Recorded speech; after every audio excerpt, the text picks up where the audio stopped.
So 3, 2, 1. Sickle. And I do have the Nightbot in the chat. I set it up like a couple of hours ago. And if you do !HMK, it'll pop up with his Twitter or YouTube. And the same goes for 𝐓𝐿𝐼𝐻 and Daniel. So I just did it. It didn't work. I'm upset. did it not? Yeah. Oh no. No, looks like it did not. Well, Don't you have to do like That's a shoutout disappointment. HMK? Oh. And you I sent me a don't list remember of how it plans. I works. want to try one of them out. See if any of these work. Looks like the stream is going here. does it look all right? Yeah, it looks good actually with the background. Sweet. Let's try that. Nope. All right, well, I'll have to figure that out later. Hello, everyone, and welcome to the Hylian Gamescast, episode 129. Today we have a very special guest, 𝐻𝐿𝐼𝐻. For those who, for some reason, may not know who you are, 𝐻𝐿𝐼𝐻, go ahead and introduce yourself. Hello. How's everyone doing today? My name is 𝐻𝐿𝐼𝐻.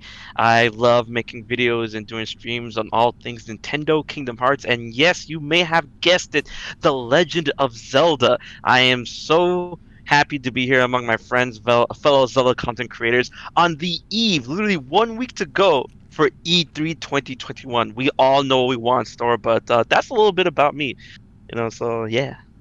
All right, and of course, we have our co-hosts, Daniel, or Capt Bergerson, and 𝐓𝐿𝐼𝐻. So today we're going to be talking a little bit about all of the crazy rumors. I'm sure on your channel you've done a lot of news covering and everything, searching for any speck of truth that you could find from these thousands of rumors that have been coming out. Basically, every Zelda game has been rumored to be coming out for the 35th anniversary, which still has not yet had anything official been said about it.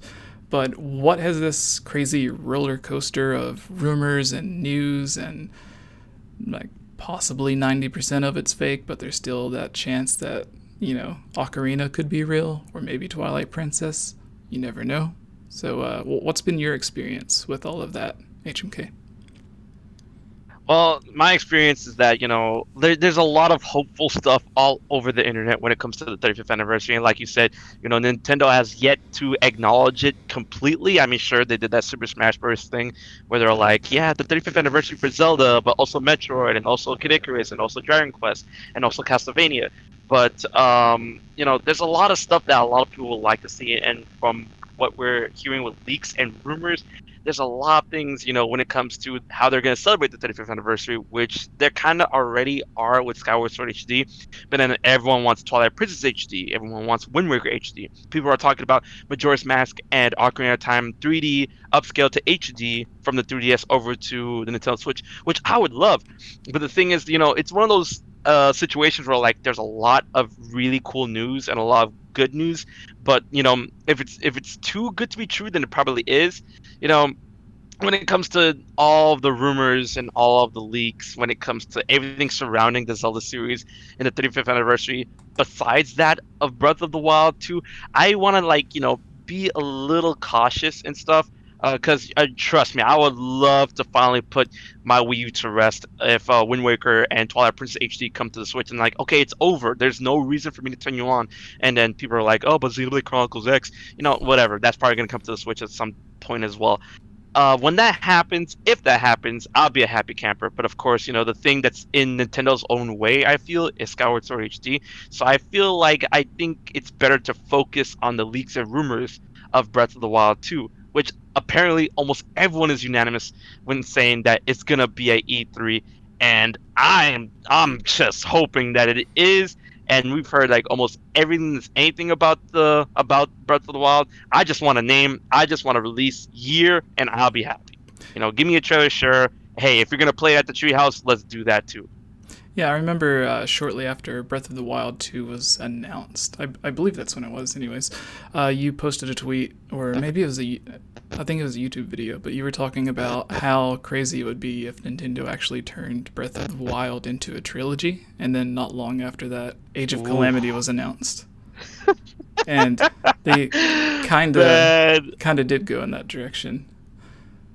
Yep. I was like running with it with memes and stuff. When like the Thanos meme from Avengers: Infinity War was like, "Oh, they called me a madman, and what I predicted came to pass." And I'm like, I mean, technically, it's Breath of the Wild 0, Breath of the Wild 1, and Breath of the Wild 2. But then when Age of Calamity came out, it was like, "Oh, but it's not canon." And I'm like, it kind of still is. It's canon, but it's not canon at the same time, you know. And the thing with time travel, spoiler alert, sorry, the thing with time travel and timelines and stuff. People complaining about that in Age of Calamity. I'm like, bro, are you new here? Like, legitimately, like this is nothing new when it comes to the Legend of Zelda series.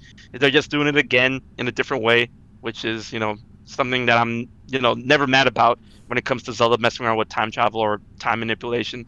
But yeah, I'm just really ready to see what kind of secrets Nintendo's gonna unveil with Breath of the Wild 2, and I just hope that they they don't like run us around at this E3. I want them to do a bit of a dive. I want them to go into a bit of detail with it, But well, I guess we'll have to wait and see.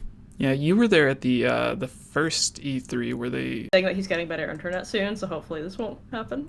Yeesh. Oh, I've been there before. Hello? And I remember when we were doing our sword stream, and I just had the worst internet ever, and everyone was playing.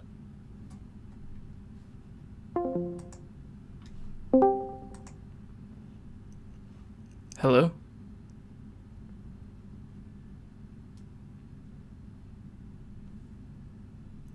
Can you guys in the chat hear me?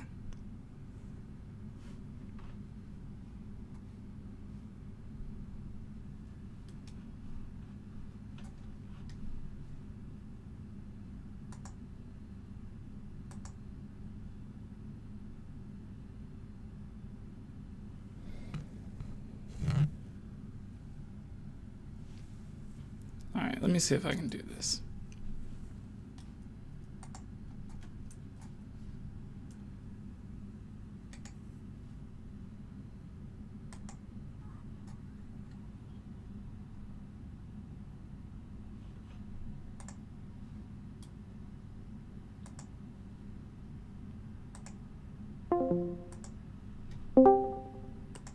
Hello? What is that? Hello? Hello. So, the whole time that you guys are saying that I was gone or something, I could hear everything you were saying. Oh my lord! I have no idea Oh. what was going on, but it was Yeah, weird. it was so weird. Yeah. I mean, if, at least the stream didn't die, did it? It looks like it's still going. No, we're back. Yeah, we're going. Oh, sweet. All right. All right. Yeah. So, where were we? Age of Calamity. Oh yes, something about yes. that. All of the time travel. The trilogy. Nintendo's been Yep. known to do all the time travel stuff before. So we have a little bit of the first bit of DLC for Age of Calamity. Is there anything in particular that you're hoping for in terms of story or touching on something from the past that Breath of the Wild maybe hinted at but didn't go too in depth on? Personally, I really enjoyed Age of Calamity for what it was and stuff, and I'm not really out here like vying for something super specific that I want to see in the DLC. It's one of those situations that this game, whatever comes afterwards, is just a plus. I've been seeing people talk about how they want the DLC to somehow connect to Breath of the Wild 2.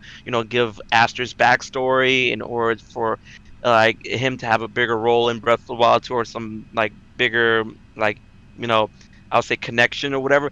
I'm just in the thought for Age of Calamity, I'm just here for the ride when it comes to the DLC. So it's not really I'm looking for anything specific. I mean, like, okay, so one thing specific that I would like to see in Age of Calamity's DLC is that in order to promote Breath of the Wild 2, I would like to see Link's Breath of the Wild 2 trailer attire as a costume you can get in Age of Calamity, and possibly having a sword or a weapon that's influenced by the green glowing arms in the trailer, and to promote Breath of the Wild 2. That's something I would really like to see in the DLC at one point, but everything else is just a plus for me.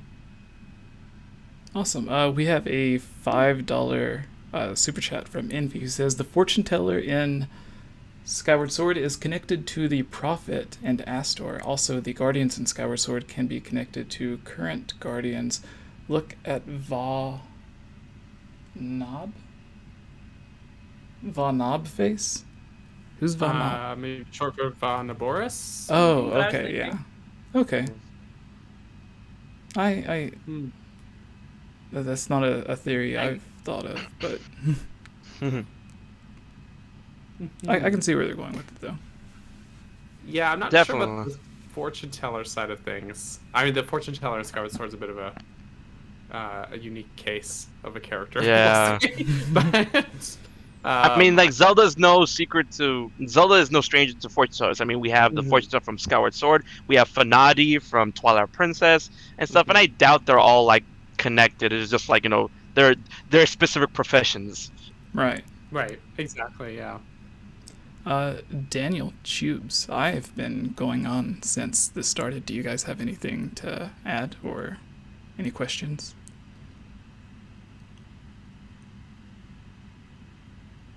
I wasn't here last week, so I don't know if you guys had touched base on it, because I know we're talking about all of the crazy rumors that are happening right now. Oh, yeah. Where are we at with the Nintendo Switch rumors that are happening right now about there being a new model that was probably being the released? The Pro that's going to be released before the E3 showcase.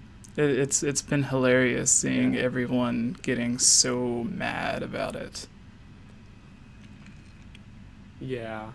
I mean, it's fun to speculate. I certainly don't think it's, anything worth getting mad about. But I've seen the people were saying that it was going to be released or like unveiled last week, so that developers could talk about their upcoming games for it during E3 and whatnot. But like, even Nintendo said in their tweet that they were going to just be focusing on software for their E3 Direct. So like, I have no idea. It'll come when it comes, guys. Nintendo never tells us the truth. They're probably not just talking about software. They just want us to only think it's going to be software. It's funny how they put that like line in their E3 breakdown. That's so specific. It's like they've never really said, "Oh, we're only focusing on software." I'm like, why do you have to say that? Is it because that everyone is talking and expecting a Switch Pro? I mean, they know Nintendo's not dumb, but it's funny. All the people I see getting mad that one, the Switch Pro wasn't revealed, and two, people are getting mad at people constantly talking and theorizing and speculating about the Switch Pro. I'm like, bro, like that's part of the game. You know what I mean? Like, if people want to talk about the Switch Pro, just let them. I just see people like straight up really, really get angry. It's like, stop talking about the Switch Pro. Stop. Like, bro, what's the harm here? It's like, oh, you're setting up people for disappointment. I'm like, man, that happens every day. The Switch Pro is a thing. Like, I like, okay, I'm not gonna say I know for a fact, but I know that Switch Pro is a thing because, sure, you can talk about the leaks of the date or the leaks of the reveal or whatever, but there are companies producing chips and screens for this thing. That's not something that's it's no longer a secret. You can literally go to like the it was Samsung is the one that's producing the OLED screens. I think you can literally like roll up to the factory and see them making the things like right now, and I'm like, bro, these things are being made. The Switch Pro is gonna be a thing. So when people say like, oh, Switch Pro is not real, I'm like, I don't know. Like, if it's not gonna be a Pro, at the very least, it's gonna be a revision. So, that's my two. It might not be called Switch Pro. Keep in mind, back in the day, people said the NX wasn't real. Oh yeah. I remember that. Right? Oh, that was a fun time. Yeah, and then of course, it wasn't called the NX, but it was real. It was just the Switch. Like, it's yeah. And people said the Switch Lite wasn't real, Right. and that we got it. I remember there was the specific example of actually just like what's going on right now with all these different manufacturers leaking out various stuff about the Nintendo Switch Pro. There were similar leaks like a week or so before the Switch Lite was announced, and it was like grip cases and stuff like that for the Switch Mini is what it was rumored to be called at the time, before we knew it was a Switch Lite. And even though we had like actual manufacturers with like this stuff up on their website so you could buy accessories and everything for this new console that hasn't been announced yet, everyone's like, no, that's not true, that's fake. Like, they're just trying to get views. And like, why would they be trying to get views? They're trying to sell this. Well, first of all, of course they're trying to get views. If you're running a YouTube channel, like, yeah, you're trying to get views. That's just that's how it works. I was just like opening a coffee to shop and being like, I'm not going to sell any coffee today. No. Like the YouTube channel. You out here spilling coffee? That doesn't mean that they're being dishonest, is what I'm saying. But yeah, of course they're trying to get views. Like, yeah, who's not? But I was referring specifically to the retailers that were posting this stuff early, yes. Not necessarily the YouTube people. But yeah, there's these retailers. It's not like they're a news website or something to where they would benefit from leaking something early, because if they do leak it and it's taken a little bit too seriously, then Nintendo could just end their partnership with them. So it does not benefit them in any way to accidentally leak unannounced stuff. So when all of that happened with the Switch Lite and people were like, no, it's fake, don't believe it, blah blah blah, and now it's happening with the Switch Pro, and I think the exact same outcome is going to happen as well, where it's going to come out. Bro, yeah. I want to go out on a limb, and I bet that there's Switch Pro posters at GameStop right now that only the managers can look at. And so I just wait. E3, like not E3, but around E3, they're gonna reveal it, and then the GameStop managers are like, "All right, put the posters up. It's time. Start your pre-orders today." You know, I bet. So something funny about that is, do you remember a week or two ago, Daniel? I messaged it to you. I don't know if it was in a group chat with other people or not, but I said something about my friend who was the manager at GameStop mentioned that there was a new SKU or whatever that popped up in the system, and then like a few days later or a week later, there was that big rumor going around about GameStop was planning for something big on like the 16th or something like that, and people assumed it was preparation for Nintendo Switch Pro pre-orders. So if those two things end up adding up together, then yeah, crazy. Yeah, but I can understand like people's apprehension, like someone doesn't want to get their hopes up. It's okay to temper your expectations, but that doesn't mean you have to accuse people of being dishonest per se, right? So yeah, it's just keep your emotions in check, guys. So since we're talking about the Switch Pro, we've mentioned it several times before, but I'm sure everyone in the chat would love to know what your actual hopes or speculation for the Nintendo Switch Pro is. Like, how powerful do you actually think it will be, and what are some things that you hope is announced for it? Like, whether it's like a more powerful dock, or if it's all just built into the actual Switch, or whatever that may be. Right. I've been seeing a lot of rumors, a lot of speculation about, like, the chipset.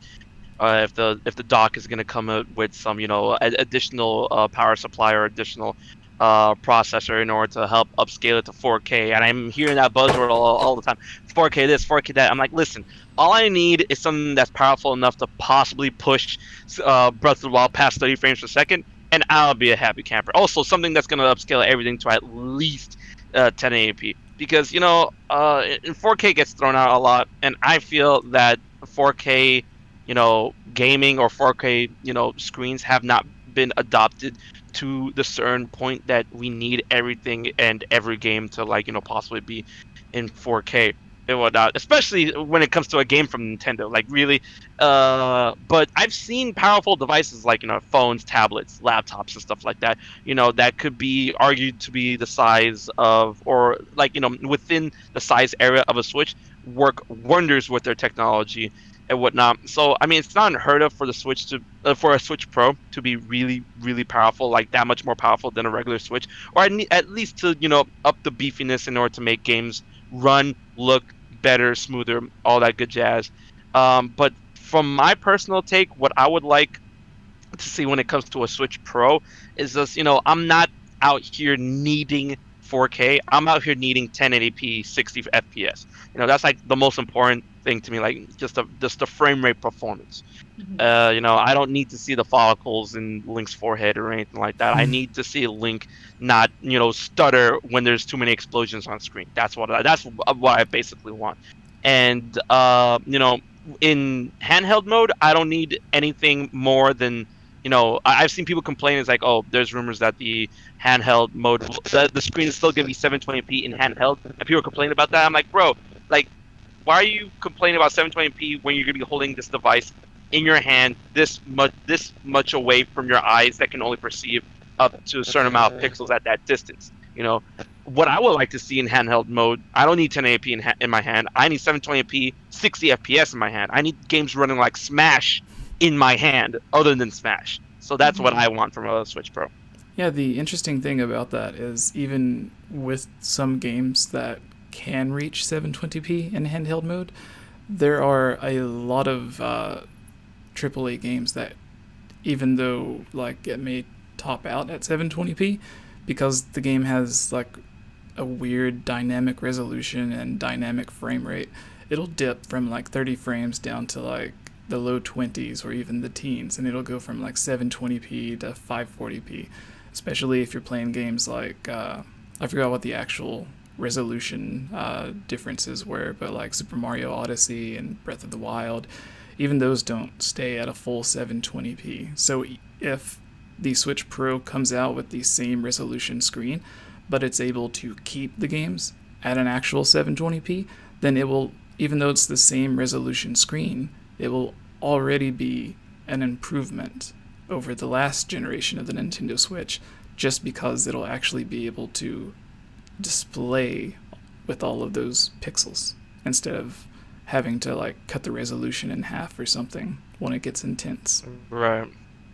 Yeah, I definitely see that. But I even though I'm not buying for 4K, I would like to see if 4K is actually going to be a thing, and two, how is it going to look? Because running it off of a Switch, it could be possible considering that it's going to be this brand new version of the NVIDIA Tegra chip, and NVIDIA has been messing around with that 4K upscaling. It's a what do you call them? It's a certain, I don't want to say program, but it's a certain technique that NVIDIA does that upscales games from 1080p to 4K. I forgot. There's a term for it, and I know the chat is going to know what I'm talking about. But if they're going to do that for Switch games, it's going to be very interesting to see how they look on a 4K, monitor or TV. Because I have a 4K TV because I have a PS4 Pro, and then hopefully one day a PS5. But yeah, there you go. Thank you, DLSS. That's the whatchamacallit. That's the technique that I like to see running for the Nintendo Switch. Yeah, Pro at least.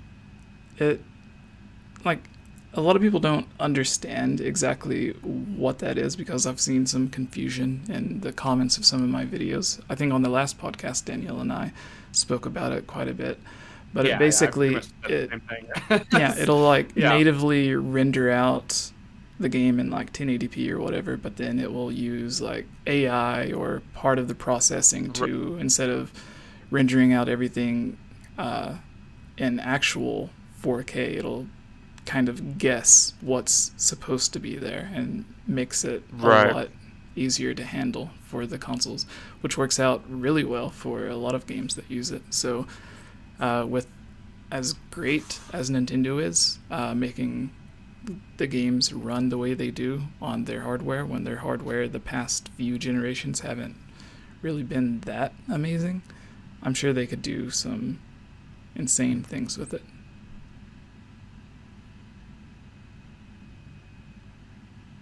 Definitely. Yeah. No, I was just not like what did I do? I continue or what? No, I didn't know if anyone else had anything to say. Do you guys have anything? I mean, I last week we talked about it pretty in depth, so I'm sure people could catch that, or I'm sure people watching already caught that. But I mean, pretty much what I said was the same what HMK just said. Like, I feel it's more realistic for Nintendo to hit that DLSS upscaling than true, in quotations, true 4K, just because it's you'll get pretty much like the same results, still really good looking picture, but it's a more technically achievable way of doing that. So it just seems like I don't want to say a shortcut, but it seems like a more Nintendo approach to it. So yeah. All right. Yeah, I'm interested to see what they do with it. My big thing is I think about how they're, branching out to other companies, having other big AAA games that are old now come over to the Nintendo Switch, and who knows if they want to try to get into that market of competing with PlayStation and Xbox. I really doubt it, but yeah, pretty much as long as they can, withhold that 60 frames per second, that 1080p, I think we're happy. Yeah, I mean, I don't really need 4K personally. Like, it would be really nice. I wouldn't argue with it, but like, 1080p is good, honestly. So, but I'm more like I would rather more consistency, right, instead of dips. When there's frame rate dips or resolution dips, that I feel like is more of like it pulls me out more than just having like constant lower resolution. Do you know what I mean? Or like a constant lower frame rate. Like if it's a locked 30 frames, but it never ever dipped, that to me would be better than it being like 60 frames, but it dips to 30 when things get too intense. You know what I mean? Yeah. So it's, I don't know, for me, that's just like the consistency is more immersive than just being more technically powerful. I'm hoping with all of the experience Nintendo had with the engine of Breath of the Wild and the hardware of the Nintendo Switch going into Breath of the Wild 2, that they're able to, even if you're playing it on just the normal Nintendo Switch that we have now, that they would have been able to advance or get the system working so much better on the hardware, since they only have to worry about it and they already have all the experience that they previously had with that engine in the console. And instead of putting it on the Wii U and the Switch and trying to make them both comparable, even though they use different hardware, I'm hoping that Breath of the Wild 2, even on the base Switch, does hit like a smoother setting there. But the next question that I have is, there's been a rumor going around the past couple of days. There's been a few people that's made some videos about it. I made a video talking about some of my suggestions for it.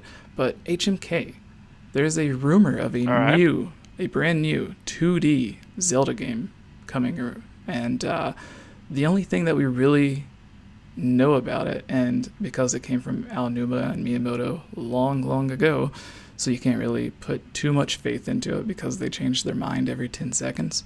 What was it? They want to evolve how we think of 2D Zelda games. And I feel like they already did that with A Link Between Worlds, as it kind of mixed like 3D backgrounds and everything, and 3D camera angles with the 2D of, like a normal top-down Zelda game.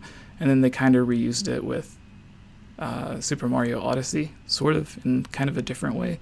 There's a rumor going around that there's a new Donkey Kong game coming out from the Super Mario Odyssey team that also uses this 2D and 3D element. And then now there's a big rumor about a 2D Zelda game that's new from Nintendo that will also expand upon this new mechanic. So what are your thoughts on that? I saw that rumor, and it's really vague, but there's only one thing that comes into mind when you connect dots to like the new Donkey Kong game that's supposedly in development, and then you think about Link Between Worlds redefining what 2D Zelda is, and if it's going to be a 2D project, hopefully headed by 𝐓𝐻𝐿. There's only one thing that really pops into my mind, and that is a remake of Adventure of Link, right?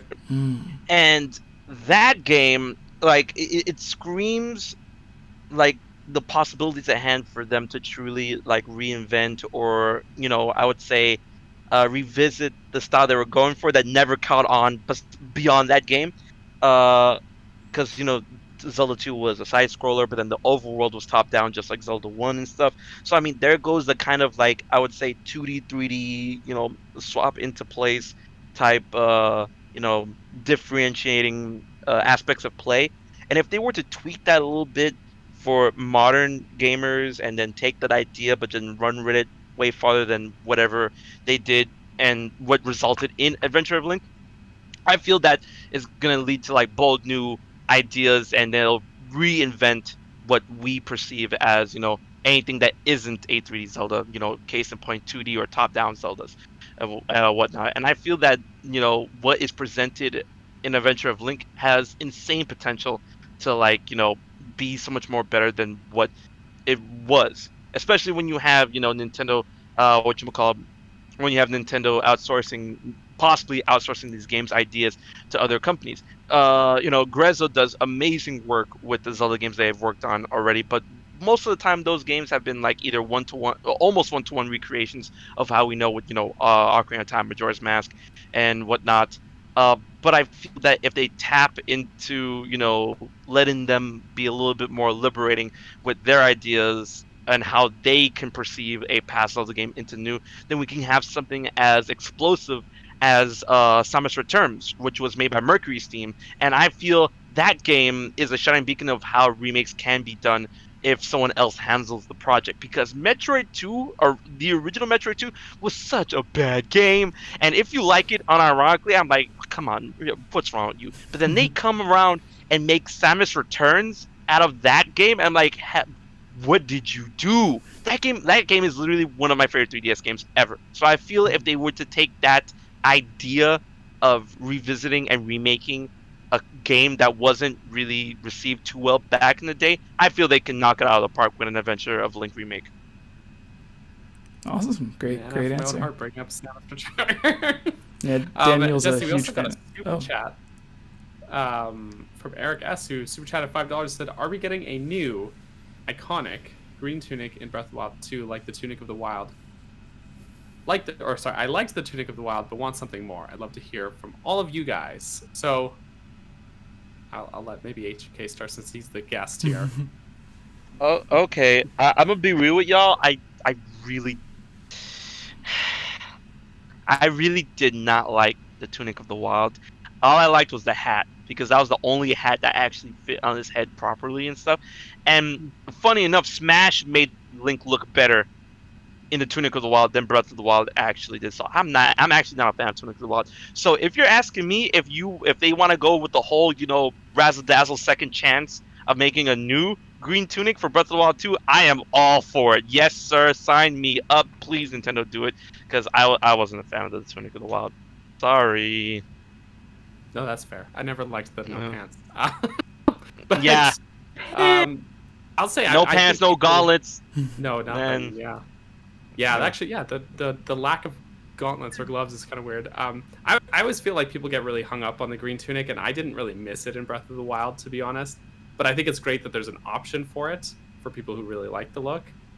So I think they should include something like that. But what I really want is just more like customization options between the clothes, like rather than just a set of like pants, shirt, hat. It could, there'd be more. Like maybe you can mix and match gloves and boots and that's etc. Like you could get more in depth with it. Yeah. That's really what I would like to see as far as clothing options. But like, yeah, definitely put a green tunic in there for people who like the green tunic. But like for me, like I always wore the champion's tunic because I just think it looks like, I just really like cool designs, and I don't think they have to be green tunic for it to work. Do you know what I mean? But that's me. That reminds me of the first little trailer of Nintendo showed off of Link being chased by the Guardian right behind Aonuma, and Link takes off that cloak or the hood and throws it off of him. And then in the Breath of the Wild 2 trailer, we see Zelda wearing a similar tunic. So I wonder if you will be able to mix and match a little bit more. Right. Maybe. Well, I mean, because in the trailer for Breath of the Wild 2, his clothes are like the champion's tunic, the tunic part, but but then he's wearing the hood, and he's got the gloves and the sleeves from just the Hylian tunic. Yeah, he also had the barm armor, the body armor. Yeah, I love that look. By the way, I'm like, bro, it looks so good. I really hope it's not like a trailer only developmental, like, you know, a placeholder outfit. I would be so pissed.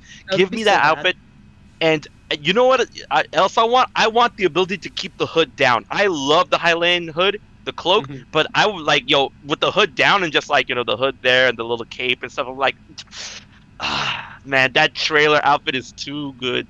Nintendo, do not go back on this, please. Sorry. No, 100%. It's fine. 100%. Totally valid. Yeah, it's exactly what they paid their $5 for. Choobs, do you have any thoughts on it? I don't have strong feelings towards the Tunic of the Wild. He feels kind of naked, like you guys were saying. He's missing a lot. I'm revamp it, make it better. Yeah, no pants. That's not right. If you come into my establishment with no pants, I'm gonna send you out the door.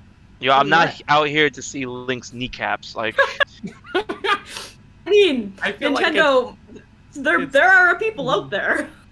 I that's a good point. I feel like it's either all like totally like armor, pants, tunic, everything, gauntlets, or naked Link. No in between.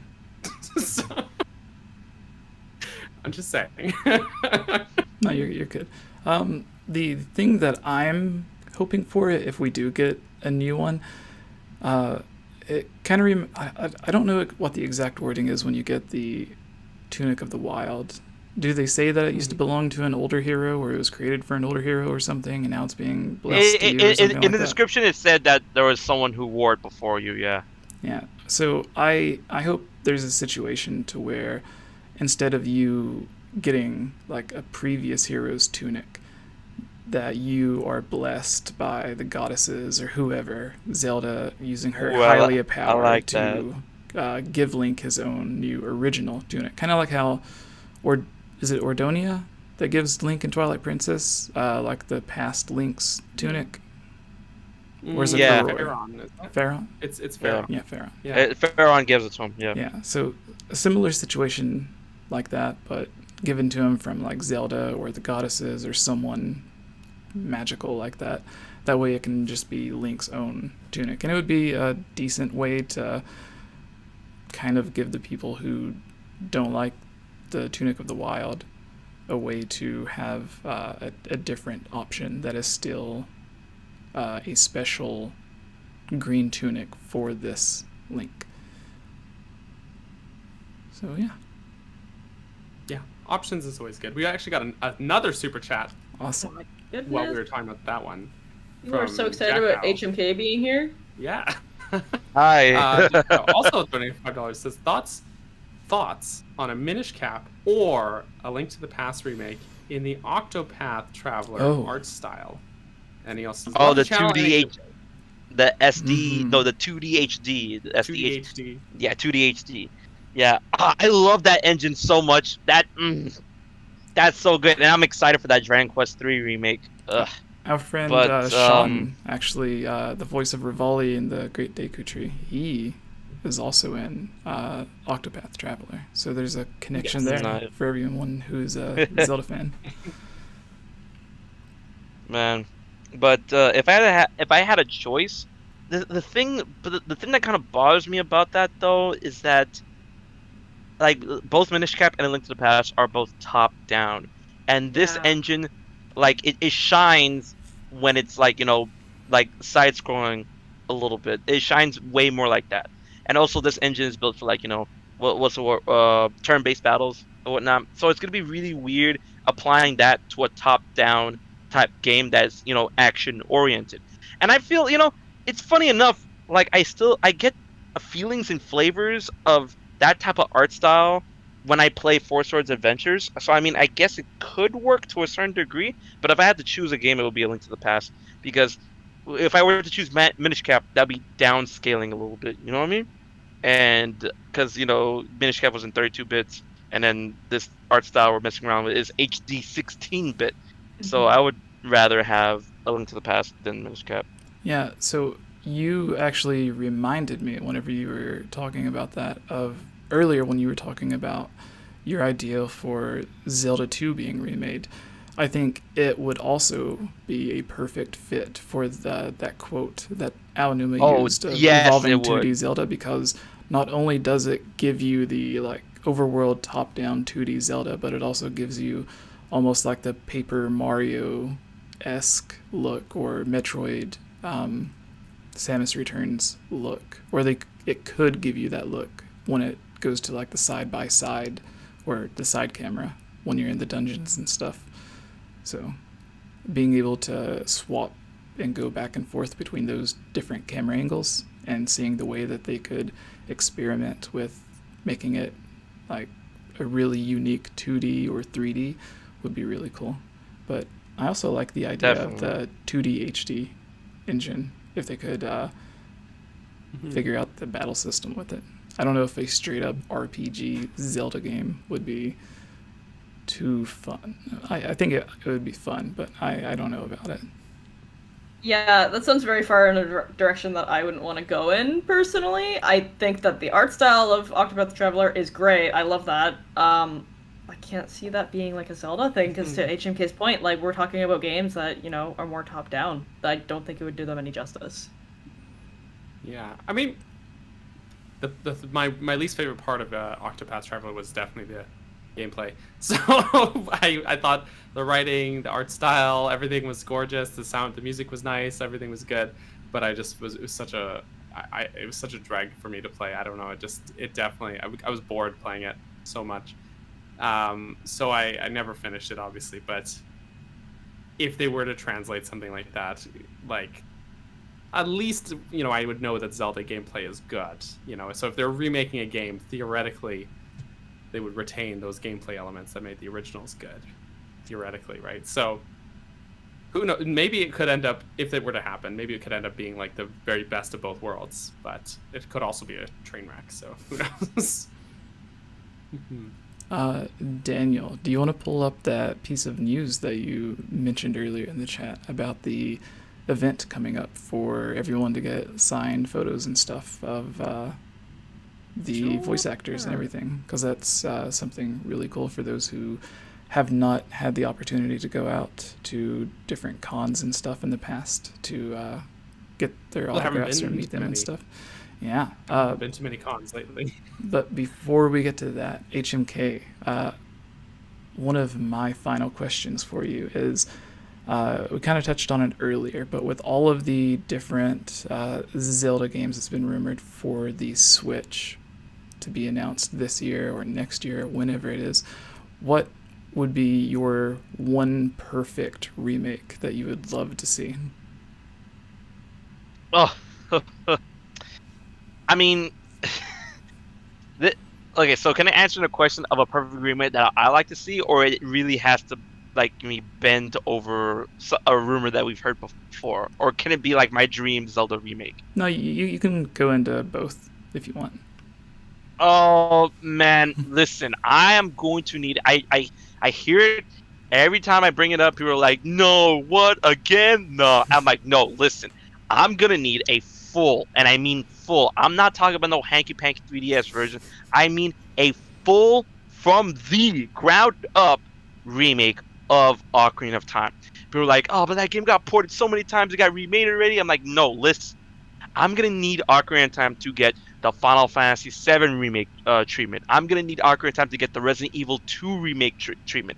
I need this to be re-envisioned, remade, upscaled to the wazoo and back. I'm gonna need additional story context in order to breathe out this, you know, the story that we've known for years about, you know, Ocarina of Time, the boy from the forest, the one who would go on and save Hyrule across time and space. I'm gonna need more context to everything. I'm gonna need more quests. I'm gonna need more areas. I'm gonna need more, I would say, you know, I don't want to say fluff or filler, but like everything in between to truly give the definitive take, the definitive edition, definitive story of Ocarina of Time as it was always meant to be told.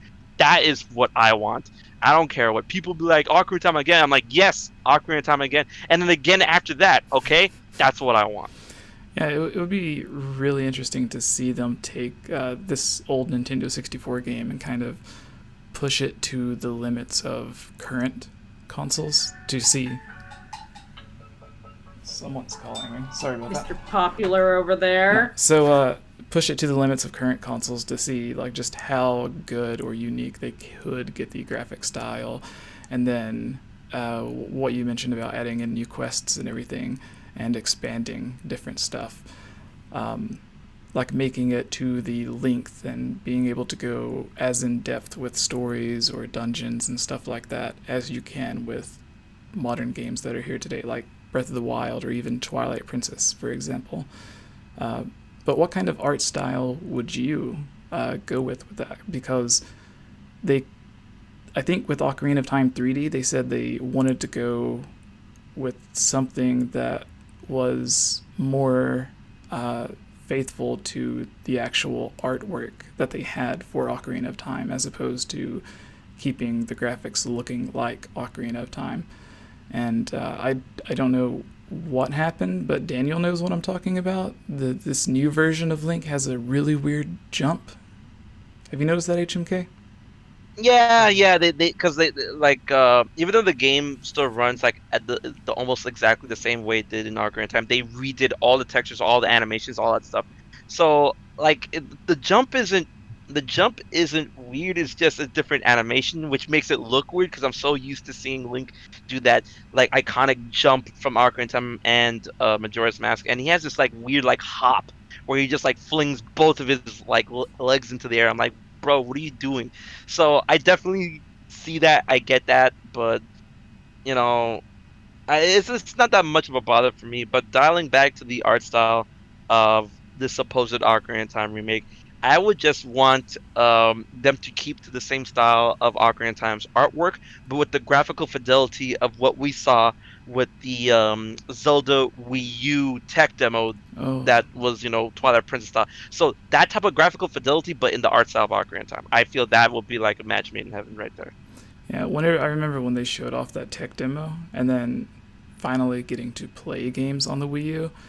Looking back at that tech demo, I was like, there's no way that game's running. Like, maybe in that one room with this scenario that's already mapped in to where there's like you can't control anything, there's no AI controlling anything. Like, maybe in that situation, the game could run it, but like going out into Hyrule Field with it as large as it is in Twilight Princess or something, there's no way the Wii U would have been able to handle that. Like, it can barely handle games like Hyrule Warriors. But we got another super chat. Do you want to take it, Daniel? Sure, Eric again. Thank you, Eric. Is Tarako an ancient robot, and is Breath of the Wild 2 actually fully connected to Skyward Sword? Consider all races besides Rito/Twili. I think there's more beyond the Zonai. Okay. So he said the Z word. There's a lot to unpack with that question. Tarako was, spoilers, was built by Zelda. When so that young. doesn't really make him an ancient robot. Like it was like if anything, that's like new other than ancient. And he was also made out of guardian parts. So yeah. So I would say no, kind of ancient parts, but not an ancient robot himself. Right. As far as Breath of the Wild 2 being connected to Skyward Sword, nobody knows, but probably in some way. I mean, Breath of the Wild is already heavily connected to Skyward Sword already. So I mean, if we're going into Breath of the Wild 2, I'm still like on the I will die on the hill saying that Fi is going to return like almost completely in Breath of the Wild 2. I actually really think that she's the one singing in the background of the trailer. So, yeah. I haven't thought about that. I'm going to have to check that out again.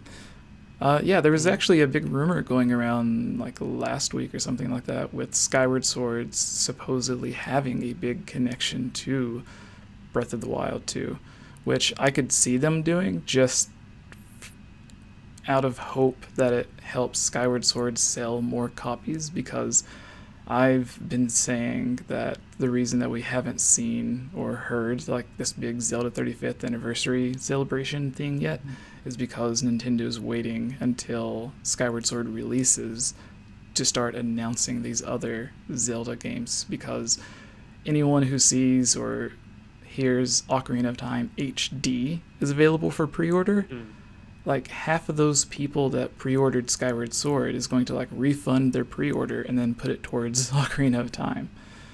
Especially with how many people complained about the game being $60, complained about it being just another port or a cheap remaster, and then even whenever the exclusive amiibo released, there's a lot of people that complained about it. But if they did a thing like Twilight Princess HD did with the original Breath of the Wild, where the amiibo had some sort of functionality between those two games, if they just did that same thing with Skyward Sword and Breath of the Wild 2, I think that would be a really cool way to do it. Definitely. We got another super chat, actually. Cool. They just keep coming tonight. Envy also $25. She says, well, if the, or I don't know if he or she, I just don't know why. But, while the vessels of Skyward Sword and Twilight Princess look a lot like the Divine Beast, Vannabor's helm, and I think Guardians would have inspired the creation of the current. I feel like there might have been more to that sentence. Maybe I'll just wait to see if Envy, if you've got more to that. But I think see what they're going with, like the sort of design that the Guardians in Skyward Sword have that are in the Silent Realm. They've kind of got the sort of constellation patterns, which a lot of the Sheikah architecture also has. I'm just guessing that's where Envy here is going with that, but I don't know. It seems like maybe they cut themselves off. So it does make a lot of sense, considering that the goddess, the Sheikah were always the servants of the goddess, right? And I feel that they were always running around with the goddess, like from the before times in Skyward Sword. They're probably the ones who helped craft the original Guardians, considering their architecture. And when you want to compare how they look to how Impa as the old woman looks at the end of Skyward Sword, spoilers. So I feel that the Sheikah do have a hand in how the original Guardians are designed, and then of course, eons afterwards, they once again they build the Guardians, they build the Divine Beast and stuff. So I mean, like, I feel that all that design input, all of that is like within the same house of the same people. So it's not really out of the realm of possibility. If anything, it's like expected that's how these things originated.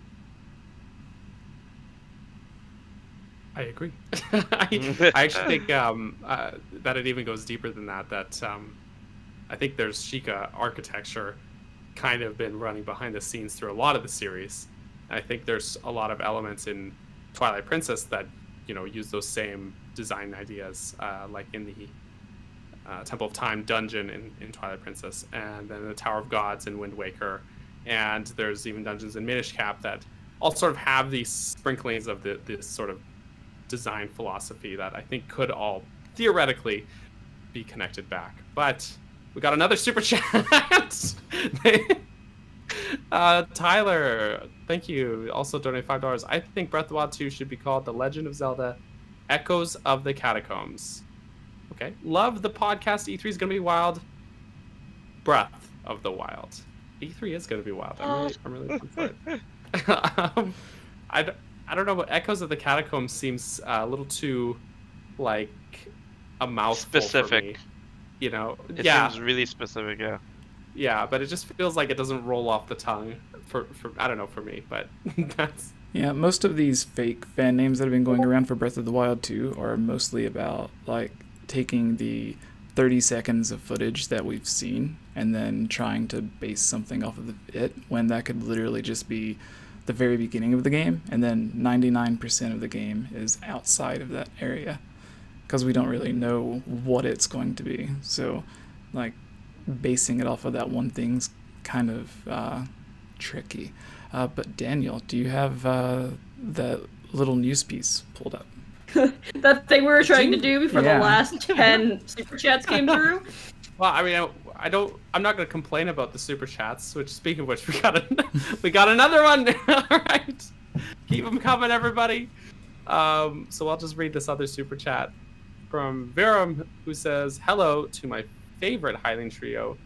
You're like the Triforce and HMK is Ganon. Love you all. Wow. Oh, I mean, I know. Now. I would be Ganon. Yeah. Don't Hey, hey, you three, come here, Doria. Like, Oh, I love that. Thank you though, Virum, for the super chat. So on to the news that Jesse keeps asking me to read out here. So this is a bit of news that there's not really. Usually we cite like an article or whatever. That's not the case here because the news just comes from the source itself. But I've had postings from I've seen from Joe and Andy Gibson and Patricia Summerstar herself. But basically, there is a cast reunion coming up. Most of the cast, but the cast of Breath of the Wild and Age of Calamity are having a bit of a reunion, and they're actually doing a live stream together on the 12th, I believe it is. Oh, actually, it's the 11th through 13th, apparently, according to the thing here. And they're going to be signing and giving away autographs on this live stream. And so, just to give a quick rundown of who will be there, there'll be Patricia Somerset, who is Zelda. Joe Hernandez, who is Daruk and Yunobo. Andy Gibsons, who is Impa in both games. She's Old Lady Impa and Young Impa in Age of Calamity. Bill Rogers, who is King Rome, and the man himself, Jamie Mortellero, a.k.a. the handsome Prince Sidon, will also be there. Got some weird fish fetish over there? Come on, man. No, I don't have a weird fish fetish. I have I just want to be friends with a guy like Sidon who believes in me and is supportive of all my efforts. I love how he can eat you. I believe in you. He can literally eat you. But he believes in me. I love You're how just a Age of tasty Calamity. Sidon snack. Age of Calamity plays off all of the memes, and whenever it gives the title for Sidon, I forgot what it was, but it was hilarious. Winning smile. Yeah. Yeah, that's the one. Yeah. So you guys can tune into that. It'll be going during E3 actually, but the important thing is if you wanted to get autographs signed by any of these casts, they'll sign it, they'll mail it to you. Then you have the chance to do that through this live stream that they're all doing together. So it's exciting. I won't be there, but it's very cool, and I thought worth the mention for Zelda fans. Really surprised that Sean Chiplock's not going to be there. He is like so big, and well, I mean, like he's really involved in the community. He's always like part of everything. It feels like. I think maybe he's just too busy. Signed... I feel like he's busy because he's been getting a lot of roles lately. Oh yeah, and also like his Pat the Partner and everything. He probably doesn't have time to attend it. Yeah, it looks like it's missing a few people, like Sean, and Amelia Gotham and Elizabeth Maxwell are both also not there. So I'm sure it's just scheduling conflicts. So they all are supposed. I don't know. I've never met them in person, but they're all from the ones I've chatted with on this podcast. They're all lovely people. So, yeah. But we got another super chat. So. Okay, well, really quick. Since this is kind of on topic, I want to mention. Since we are kind of close to 100,000 subscribers, there was a few things that I had gotten for the giveaway. I think it's stuck. You put it on the wall too hard. On the wall. No. So there's another one over there. But basically, Sean and Joe were nice enough to send a bunch of signed amiibo. There was a situation when Sean he signed 5 amiibo and sent them out. And there was a situation with them getting lost in the mail, but I'll just take it down. That seems to be getting cleared out now that I've actually went to the post office instead of talking to them over the phone. So hopefully whenever that comes in, it'll be around the time. And then, as part of our giveaway for 100,000 subscribers is giving away a couple of the signed amiibo. So look forward to that, everybody. Daniel, you were saying? Oh, yeah. Super chat. Super chat, real quick before we go back to on topic. This comes from Frieza. Hope I'm saying that right. $5 is apparently for HMK. Did you share your dream here of what you would like to? Oh my God! Oh, this. I feel like there's okay. context to this I'm missing. Yeah, there's context, but okay, so I'll answer this, but I do apologize. But after I answer this, I actually do have to bounce. So let me go ahead and give you guys the context, because I'm not going to explain the whole thing, because that's like another like 10 minutes. Okay, so I literally had this dream. Like I was sleeping and everything. And I had a dream of Nintendo unveiling a Breath of the Wild 2 trailer or gameplay or whatever, right? And it was very, like, it was incredibly specific on what I saw in the dream. It was so specific. I'm like, you know what? I just went on like, you know what? Forget it. Let me see. I'm just gonna make a video on it. And I made a video on it, and then it did really well. And I'm like, okay, sure. And then they were like, oh, they want me to keep sharing dreams if I ever have them on like games or Breath of the Wild or Zelda or whatever.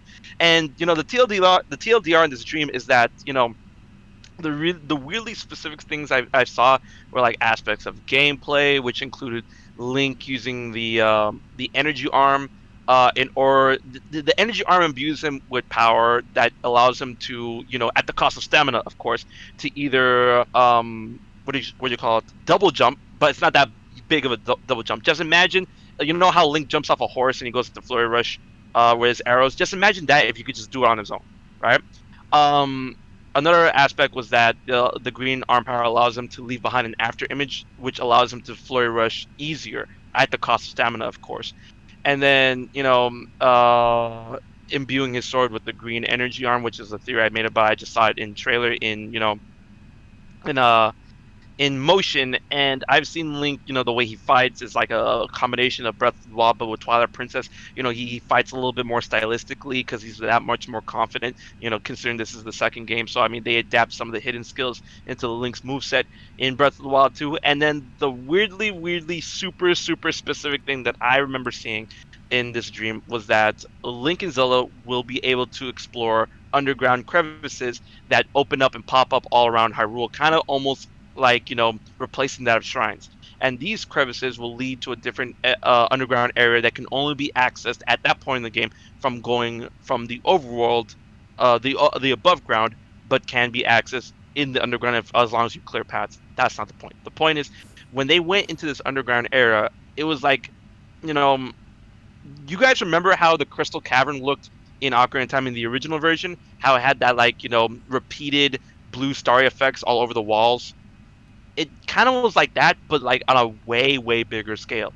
And then in the distance, you would see the heads of all of the bosses from Ocarina of Time, except for Ganon, just lined up and on blue fire, right? And I don't know what I was seeing. I was trying to make sense of that, but that's like basically the TLDR of the dream. There's more to it. There's literally a 10-minute video on my channel if you guys want to check it out. All right. But that was the dream I had, so it was crazy. I'll link to that in the description below. But before you actually go, HMK, and while we still have, we've had like between 220 and 240 people here for the later half of this. So for those who tuned in and didn't get to hear your intro, what kind of videos can people expect to find if they haven't been to your channel before and they're a first-time viewer? And do you have any videos that you would recommend them to go and watch first? Oh, definitely. So what I do is I'm HMK. I make a lot of Nintendo videos that focuses specifically on The Legend of Zelda, and of course I do Smash and Kingdom Hearts content as well. I'm, you know, a hype man at heart, but I always love to theorize, speculate, and stuff like that. And like, my videos are basically geared to make you think, sometimes in the box or outside the box, whatever you want your preference to be or whatnot. And I'm really hyped for E3, so you guys can expect a lot of awesome Breath of the Wild 2, Zelda 35th, just E3 hype all around if you go check my channel. If you want to check out a very specific video when it comes to my channel, I have done countless breakdowns on Breath of the Wild 2 theories or whatever. There's a particular video in which I break down everything we know about Breath of the Wild 2 specifically, but you can find that as soon as you hit up my channel and whatnot. And if you're into all types of Zelda content, you can hit the Zelda content playlist tab, and you can see a bunch of theories, rumors, links, everything under the Tuscan sun there. I'm sure that you're gonna have a really good time, you know, opening up your third eye, if you will. And yeah, that's basically what I do. Awesome, thank you. And since you're kind of in a rush, we won't take up any more of your time. But thank you so much for coming on. Thank you so much for having me. You know, it was a lot of fun. I wish I could stay longer, but I am kind of pressed for time right now. But thank you so much. Thanks for the invite. If anytime you need me again, you know where to find me. Absolutely. Have a So good night. thanks, HMK. Bye. Nope. Bye. Later, Jesse. Later, Chu. Later, Berg. It was good talking with y'all. Yeah, thank you. I'm Berg. Berg. I'm So, Berg. do you? We can take a few questions and then head out. Yeah. Yeah, well, we got actually another super chat. Okay. I'm Just gonna the $1? It's the $1 one from Nice. Tiffany Meyer. Thank you, Tiffany. I asked if they had a question, and this is what they said. Tiffany said, I want all Zelda games to come over to the Switch, don't we all? But I can't wait for Breath of the Wild 2. Hopefully it will be available this year, hopefully by December, my birthday, December of 19th. Do you guys think we will have Breath of the Wild 2 for the holidays? I do. Yes. I don't know if You other do? people- Whoa! That's high hopes. All right. I personally think more looking like March, but Kayla, go ahead, sorry. I was gonna say, Sam, I'm very doubtful of seeing it before the end of this year. I could be wrong though. Jesse tends to be right about a lot of really weird things. It's true. So It's true. Jesse has a track record of weird predictions, guys. So, but yeah, I mean, I would love to be wrong. Don't get me wrong. If I'm wrong and it's sooner, then even better. Well, there's so much going on right now, just with like Switch Pro rumors and like new games, and Nintendo has so much going on in their hands right now.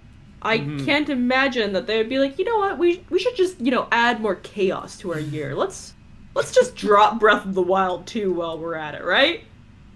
I feel like if they do release it too soon, like Skyward Sword it's gonna be like doomed from the start, you know? Yeah. Like I want that game to sell well because I think, it's not a perfect game, but I really love it, and it's almost like a shame that like so many people missed out on that story. And I know it's a lot of the story elements are quite common knowledge, but it's different to experience it for yourself. Like there's some moments in that game story wise that the first time I was playing it, I wish I could play it again for the first time to experience that joy of being like so giddy and be like, oh my god, that's that thing, so it's like, yeah, it's a good game, man. there was a few times actually when I was playing it, which I don't know if you guys know this, but I actually played the game almost a week early. Oh, do tell. I can't. While we're live. Okay. But anyways, We'll message you later. I I remember, I don't know which part exactly that it was, but I think it was like one of there's like a billion emotional scenes between Zelda and Link, and that's all I'll say, so I don't ruin it for anyone else. But there was a couple of times in that where I actually had tears coming down my eyes because I was like, it's so beautiful. Like, I know. real life. I streamed it, and when I streamed it, I legit cried. I was on stream crying like a loser. Oh. I just very passionate. Okay. I'm just putting this out there. Groose, as much as we all joke, there's lots of memes and jokes about Groose, but he legitimately has like one of the best character arcs in like the series. Love Groose. Groose has like such a good, like Groose in the first 10 minutes of the game versus Groose by the finale. It's like a completely different character. He also has In the the best theme song. Name a Yes, character and in the Legend of best Zelda hairdo. with a better theme than Groose. It's hard. Midna's Lament. Oh. Though, is... Oh, dang it! Everyone Sorry. is Like no more. I had to That's pull out not the big fair. guns for that one. Everyone is Yeah. probably really tired of hearing me say this because I've mentioned it every time someone mentions Groose. But a long time ago, I had a You were buddy Groose? I had a buddy on the podcast. It wasn't really a podcast, it was just an interview thing. But he came on a couple of videos where he actually was the person who came up with the name Groose. Oh, you're talking about Mike Drucker? Yeah. Was I not supposed to say that? No, it's a that's a popular story that he tells. I think it kind of helps him because he's a professional comedian in real life.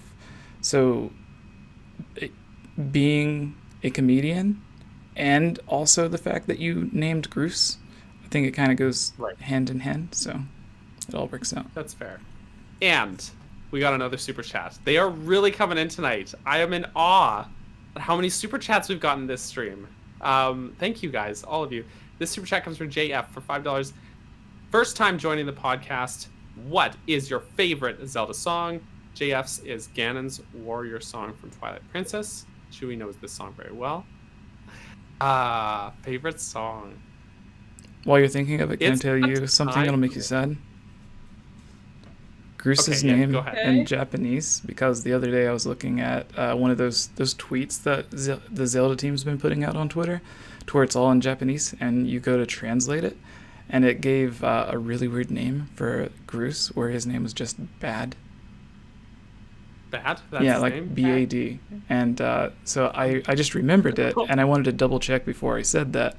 And in this, it was B-A-D-O. So I don't know if Bado means bad or what's going on there. But because Japanese language structure is different than English, yeah. So it's very like syllable based. But anyways, continue, Daniel. Yeah. Oh yeah, my favorite Zelda songs. It's a tie between Gerudo Valley and Dragon Roost Island.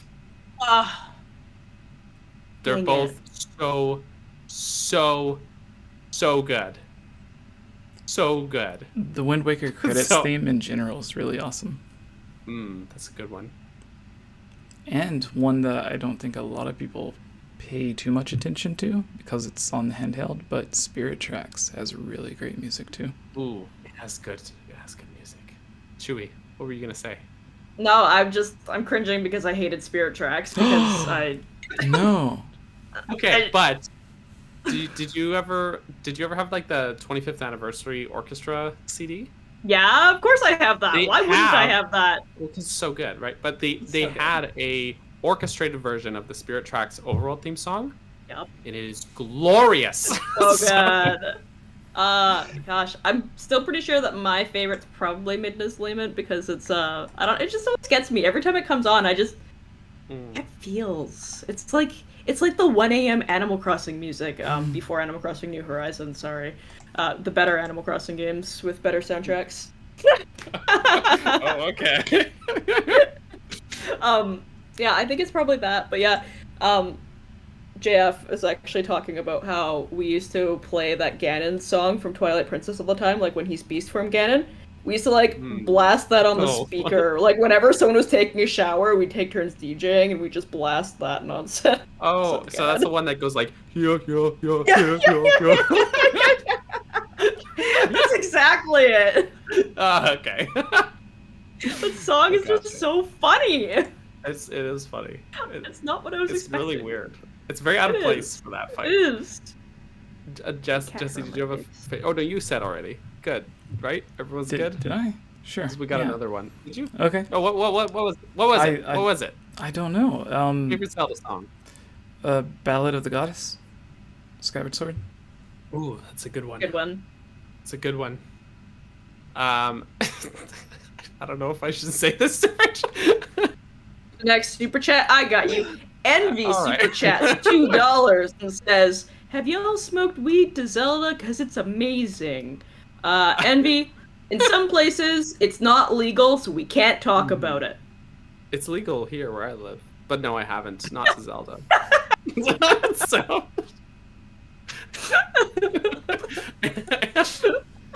Anyways. So, Jesse, should we read the reviews, or do you want to do the questions? What's up? Yeah, let's.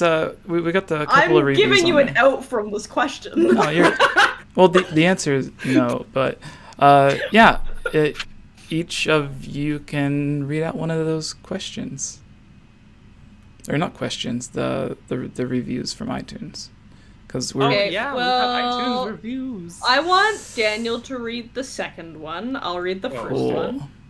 Take it away. Yeah. So for those who for those who don't know, if you go to iTunes and leave a review, as a thank you, we will be reading out all of the reviews during the podcast. Even if they're bad. Even if they're bad. Give us a 1-star. We won't judge you. Just make sure your insults are good. That's true. I think I've just like unofficially challenged people, and I'm sorry in advance, Jesse. Yeah. So these are from iTunes. These are iTunes reviews. Yeah. Yeah. Yes. Okay. So the first review that we have is from Josh Koman. I hope I'm pronouncing that properly.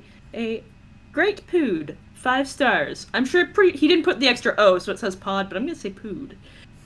I just love to listen to Jesse's sultry voice while I toss and turn on when the Switch Pro and Breath of the Wild 2 will be announced. His voice helps me forget about all the video game cancellations in this world, Retro Studio Zelda game, and just relax. Gosh darn love these people, and I love this podcast. Thanks, Josh. I'm glad you love Jesse's voice so much. I love that he said sultry. When you first said toss and turn, I just imagined him like tossing and turning in his bed and like having trouble sleeping. But then that he meant like the other thing about like not sure about. Like, he meant like uncertainty about Switch Pro.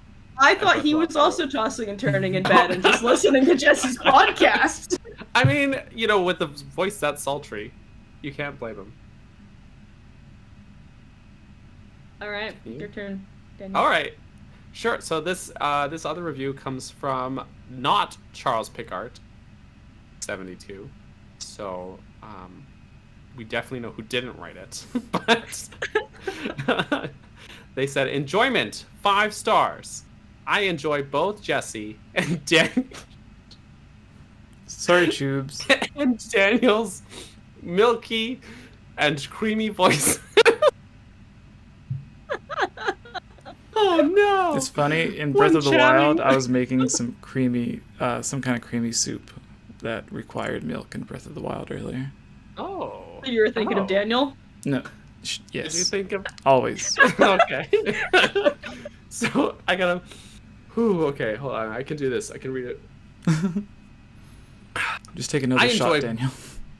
There you go. It's just water, guys. Okay. This time. This isn't Mario Party. No, he's chugging vodka. I enjoy both Jesse and Daniel's milky and creamy voices when chatting about the Nintendo video game catalog and rumors. I constantly play the videos on loop, not just because of my poor iPhone that is incapable of downloading yet. It tends to, as well, be of the reasons that the pure enjoyment is won over the outer sounds of the world.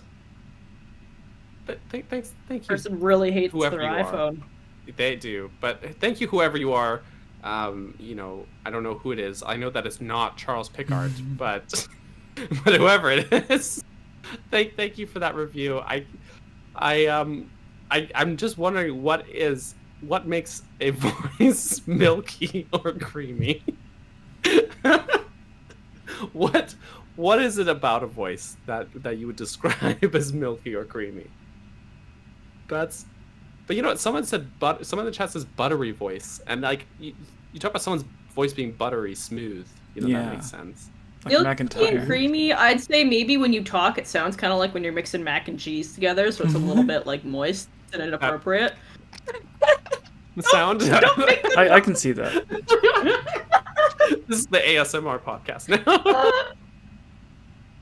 now. The last video that I uploaded, Layla was asleep not too far away from me, so I was like really close to the microphone and talking like this because I wanted to get the video out by the next morning, but I did not want to wake her up. So I noticed that one actually. It was my very bedtime stories with Jesse. It was very polarizing in the comments because there was like 2 or 3 people that were just entirely too pissed off that it just completely ruined their year. But then there was like a bunch of people who was like, "This is the greatest thing ever," and I'm like, "All right, so should I keep going or not?" But yeah. Oh no. Also, Rid in the chat says creamy, soupy voices. That's Kayla, I guess. You're the soupy one. I'm the soupy one. Creamy, milky, and soupy voice. Me. I'm Soupy Kong. Yuck. So those are those iTunes reviews. I just imagine What's like next, cranky Kong smelling like chicken broth or something. Zelda Mailbag time. Before we head out, we're going to be taking a few questions from the Zelda Mailbag. We'll take a couple from the Patreon supporters who are at the top of the Zelda Mailbag list, and then we will take at least one from the live chat as well. So do you guys have any picked out? Looking. Daniel, I really like the ASMR top question, incoming. but it's not a super chat. Or not a super chat. It's not a Patreon. Wait, who? Dragon Chi? Dragon Chi? Yeah, Dragon Chi's Patreon. Oh, am I just really blind? No, they're kind of new. Yeah, is, they're a newer one. I think. Okay. You know what we should do is when we put these on here, we should like highlight Yeah. the ones that are. Yeah. So I think everyone down to Durin is a Patreon supporter. So Dragon Chi, Okay. Jin, and Durin are the Patreon supporters. Okay. So Okay. that could be like one for each of us, and then we can take one from the live chat. Yeah, let's do it. Okay, I'll take the first question because I've already decided that I want to answer this one. Q. Dragon Chi asks, if Breath of the Wild 2 were to have a dungeon that was inside a living creature, I don't know why it says a la Jabu Jabu. Well, because what- it's as if like this, like Jabu Jabu is an example of a dungeon inside a living A la creature. Jabu Jabu. What would it be? And my answer for that is, it makes the most sense for it to be Molduga.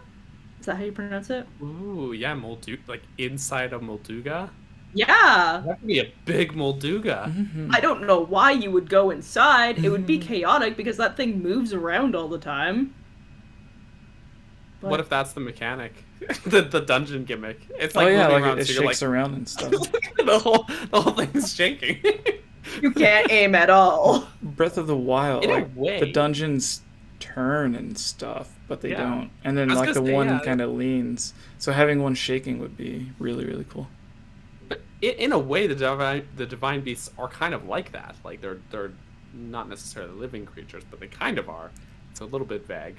I thought But- way too hard on this, but sort of going with the topic on hand.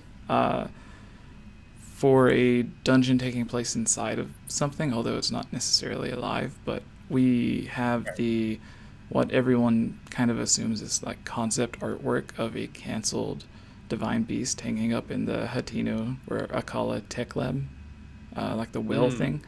And the way That's yeah. what were you gonna say? That's in the Hateno lab, Hateno, not okay. the Akala one. Yeah. So Go on. the way, because they all have their Needless special way that they work, and the way that I imagined it would work is like instead of the stomach circling around or like the wings going from left to right, it would be going from beneath the water, and then like it would have patterns of going under the water and then coming up to the water. So it's in oxygen. You had to like time the way that you did certain puzzles and moved in certain areas, because with the game not having underwater exploration, then you wouldn't be able to do the puzzles or anything required while it was underwater. So you'd have to go to like a high up platform and then wait for it to come back up and then go down and do whatever it is that you need to do and then go back up before it goes back down. So that was the way. So in a way, like raising and lowering the water level, but instead of the water level in the building raising and lowering, it's the divine beast itself, like yeah. submerging. And instead of And you like- doing it, it would be the divine beast doing it. Also, we got a super chat. Cool. I keep saying that. We need a recording of me saying that, and I'll just press it every time. This comes from Soul, who's a good human. this isn't a question. Soul just says a little something. Thank you, Soul. Thanks. We love. If you have a question, drop it like it's hot Yes. or cold. I also want to mention the chat revenue from all the super chats is 4747 right now. So 4747. That's lucky. Daniel, do you have wait, did you guys answer? I asked the Multi-go. question and answered the question. Okay. You guys, I don't know what happened. We don't do things correctly. What does the Deku I tree feel like count? Molduga's the. Oh yeah, that's a living creature technically, a living who? thing. Tree, the Deku tree. Oh, That's a good one. I feel like Molduga makes the most sense if you're going through that sort of Jabu line of logic, unless Dragon. But I don't know. I don't really want to. Like honestly, the inside Jabu's belly in Ocarina of Time is just gross. I always It feel like scares so me. uncomfortable the whole time I'm in And there. Master Quest has But a I'm cow pretty inside squeamish. it. Why did he eat the cow? What happened? Well, the weirdest part of that dungeon is the business Deku scrub in there, and he's like burrowing in and stuff, like he would in dirt. And I'm like, do you live in here? Did you just like get swallowed and be It's like an well, abscess. Better make the best of things and set up shop, I guess. Yeah, Start there's a selling couple. Deku nuts. Yeah, that's weird. Yeah. It's freaking weird, man. I can't think of anything else that does have that. we could live inside of a Hinox. Oh, sorry, we're going inside of and exploring, not living. So. Not living inside. Please. Please. It'd be I like just that, want a house. that That's gonna be scene big enough. Though. from the beginning of the Star Wars movie where he's like cutting open the tauntaun or whatever it was. Ooh, Yep. yeah. Except it's a Lionel. Yeah. Ooh. Although Abigail in the chat here says, "What if you shrunk like a Minish and went inside?" Oh. That sounds so cool. Because in Minish Cap, there's the Armo statues. You get to go inside to like deactivate them, and one of the bosses whose name escapes me currently is basically like Godan from Wind Waker. Like it's the giant mechanical head and floating hands boss. And that's the same sort of thing. You shrink down and you can go inside it. Nintendo to uses defeat it for like Star Fox, And- Mario, everything. Yeah, true. But going inside a Guardian would be really cool. Just saying. All right, That would be Abigail. All right. I All like right. that. I like that. What? I guess we're going to the next Next few- question. Your turn, Mr. Daniel. Okay. So. Hold on. This question comes from Duran the Deathless, and I'm picking this question because I kind of have some thoughts on it. That Jesse knows I have thoughts on it because I sort of made a video about it. But the question is from Duran. They say, I honestly feel like it would be treated as a new game, it being Breath of the Wild 2. We treat it as a new game, and nothing would carry on from your previous save file. So, like, we did a video before about save data from Breath of the Wild importing to the sequel. There's a follow-up video coming soon for that, by the way. Maybe something will be carried over, like whether or not you freed all divine beasts and got all memories and such. So thoughts about that. I kind of made a video about this. Actually, when is that going up, Jesse? Tomorrow? Yeah, tomorrow. I made tomorrow. No, wait. I had you record the video a week or two ago, and then... It was like 2 weeks ago. Yeah, and then you came up And with then the other I did one by the yourself. follow-up video today. Yeah, to Yes. make my answer to this very quick, because you can go watch those videos, which you may have heard the last podcast where Daniel and I were talking about this, which inspired us to make those videos.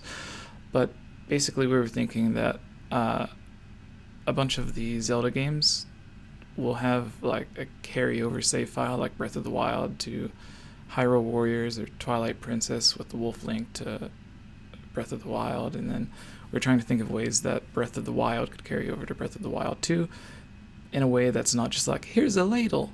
So the ideas that we thought of is The lucky ladle. going to your different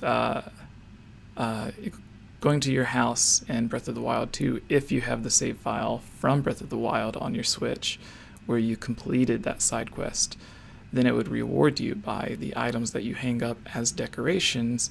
When you go back to your house in Breath of the Wild 2, they're still hanging up, and it would be a quick way to carry over items or weapons and stuff like that. And then to go a little bit further, I mentioned that to reward the people who completed all of the side quests and didn't just get the house, but then went on to fully rebuild Tarrey Town, maybe there could be some chests or something in Tarrey Town that you could put other items in that you can't hang on the wall, like food or whatever, that then you could go and get it back in Breath of the Wild too. What if Tarrey Town, like if you just never did that side quest, Tarrey Town's just not there. Yeah. Like it's because you didn't do the side quest, so it's just not there. It was never built. That would be Awkward. weird. But yeah, I hope people will kind of look forward to that video tomorrow, which I did kind of in a speedy, not speedy like I rushed it, but like I was very motivated and I worked very hard and fast on it. It was out of nowhere. You're just like, Jesse. It was very out of nowhere. If I send you a video, could you upload it tomorrow? And I'm like, sure. No, like literally this morning, What's I woke up and I was like, I have an idea. So my answer will come then for that. Chewy, what do you think? Sorry, what's the question? So it's like carry over save data from Breath of the Wild to Breath of the Wild 2. Oh, like, absolutely. So you boot up the game. It's like, oh, you've detected you have save data from the first game. What does that do? What happens? Yeah, like hearts carry over from Wolf Link, Twilight Princess to Twilight or Breath of the Wild, and then like from Breath of the Wild to Age of Calamity, you get like a ladle, which is weird. I feel like you would just get something. Like I think you'd get like a fun item. Like, hey, like we recognize that you've played this game before. I don't think it would change the way that the game's played, as you guys were talking about Tarrey Town just not existing. I just think that's funny. I don't think that's gonna happen, by the way. Yeah, What do you think of the idea of like the items or weapons that you put up to decorate your house with being able to carry over to your house when you get back there in Breath of the Wild 2? Do you think that could be something? That depends on the direction that Breath of the Wild 2 takes. There's a really good chance that we may not see a similar kind of style, right? Like, I haven't even thought about what their weapons are going to be like. Do you think they're going to go the same direction and just do the same thing? Like, would that be kind of boring? Maybe not, though. Like, if they give, like, a similar direction, but then they, like, way more diversity of weapons, like, it could work. I'd maybe understand, like, the carryover of, like, the weapons that you get from the, like, the trident and the... I forgot all the weapons. I'm having So, like, the champions the weapons. curvy swords. Yeah. The curvy swords. Yeah, those ones. Yeah, Wow, we got another super chat. But, Jesse, what were you going to say? I was going to say, like, I think... You know how like Nintendo, like Aonuma, and like they'll be in interviews and stuff, and they'll say something, but they're just like kind of sort of making up half truth because they can't really say what their actual plan is. So my theory is that in those interviews where Aonuma's like, yeah, we thought it was just, you'd be Spider-Man, so we took out the hook shots or whatever. Like, yeah, that's half true. You could potentially be a Spider-Man in Breath of the Wild if you had claw shots, but I think a reason that a lot of those items were purposefully left out of Breath of the Wild was so that when they did make the sequel, they would have something that they could do. Because if they put absolutely everything into Breath of the Wild, then they would have nowhere to go from there. So they purposefully limited themselves. That way, when they did make the sequel, then they would be able to use all of these ideas and weapons that they had thought of originally. So that's my idea. But super chat, Daniel. Yes, super chat comes from Fraser again, who second time tonight doing super chats. Thank you for that. They say, personally, I don't see Breath of the Wild 2 being in Hyrule. No sequels or iterations have used the same map twice, unless there's something I don't know. We've been told it's in Hyrule. The only thing is that we know it is because Aonuma said so. like if Aonuma hadn't outright just said that it is, I would kind of be with you, because I'd be like, well, we've explored it so much, you don't know how to be wishy-washy about it. But because he outright was like, it's using the same map because there's more stuff we wanted to do here, and part of the reason the game is taking as long as it is because they're trying to, I think the quote from the interview was, said they were trying to make the world of Hyrule like more impressive, which might be a translation thing, the word impressive, but yeah, so I mean, I would be with you on that if it weren't for the fact that like the man himself has already come out the gate and said that it is. So do you know what I mean? But I think there's going to be more to it than just that map. I think that we will see that map, but there will be more to it, whether it be dungeons or new areas that are beyond the map boundaries, or a parallel world, or whatever have you, whatever idea they go with. I don't know, but I think there will be still more to it than just that map. Yeah, sorry. So to go along with that, in the first DLC pack, not the bonus DLC that you got, like the red shirt, not that, but the actual first DLC pack in Breath of the Wild, they told you that for your payment, what they were giving you was that Hero's Path or Traveler's Path or whatever it was called. Yeah. Hero's Path. They told you that's a new feature for you, so you could go and explore areas that you haven't been to. But I think that it was their way of being like, hey, we can put this in the game and see like the least popular places that people go to. So in the sequel, we can build out and flesh out those areas that no one is interested in and actually make them interesting. And there was sort of an interview where they mentioned something like that, where they said, do you have any ideas for a sequel or whatever? And it was before a sequel was actually announced. And Aonuma said something like, before he moved on to a sequel, he would want to, he loves like that version of Hyrule so much that there's a lot of areas like he would have kept working on that version of Hyrule to make it more, right, what was the word you used? Impressive. Yeah, that's what I'm gonna go with. But yeah, he wanted to flesh out certain areas that he felt weren't as high of quality as other areas, and I think that is exactly what they're doing. But I do think you're also going to get this version of a second world, whether it's an underground system or something more akin to Low Rule or the Dark World or whatever, which, yeah, I don't think it could be the Dark World, I don't know, but I feel like it would just be the Sacred Realm. So yeah, that's just my thoughts though. And then there was a bunch of the stuff to like across the valley at the very north of the map. There's a bunch of areas in there that people kind of like glitched or modded their way to get to.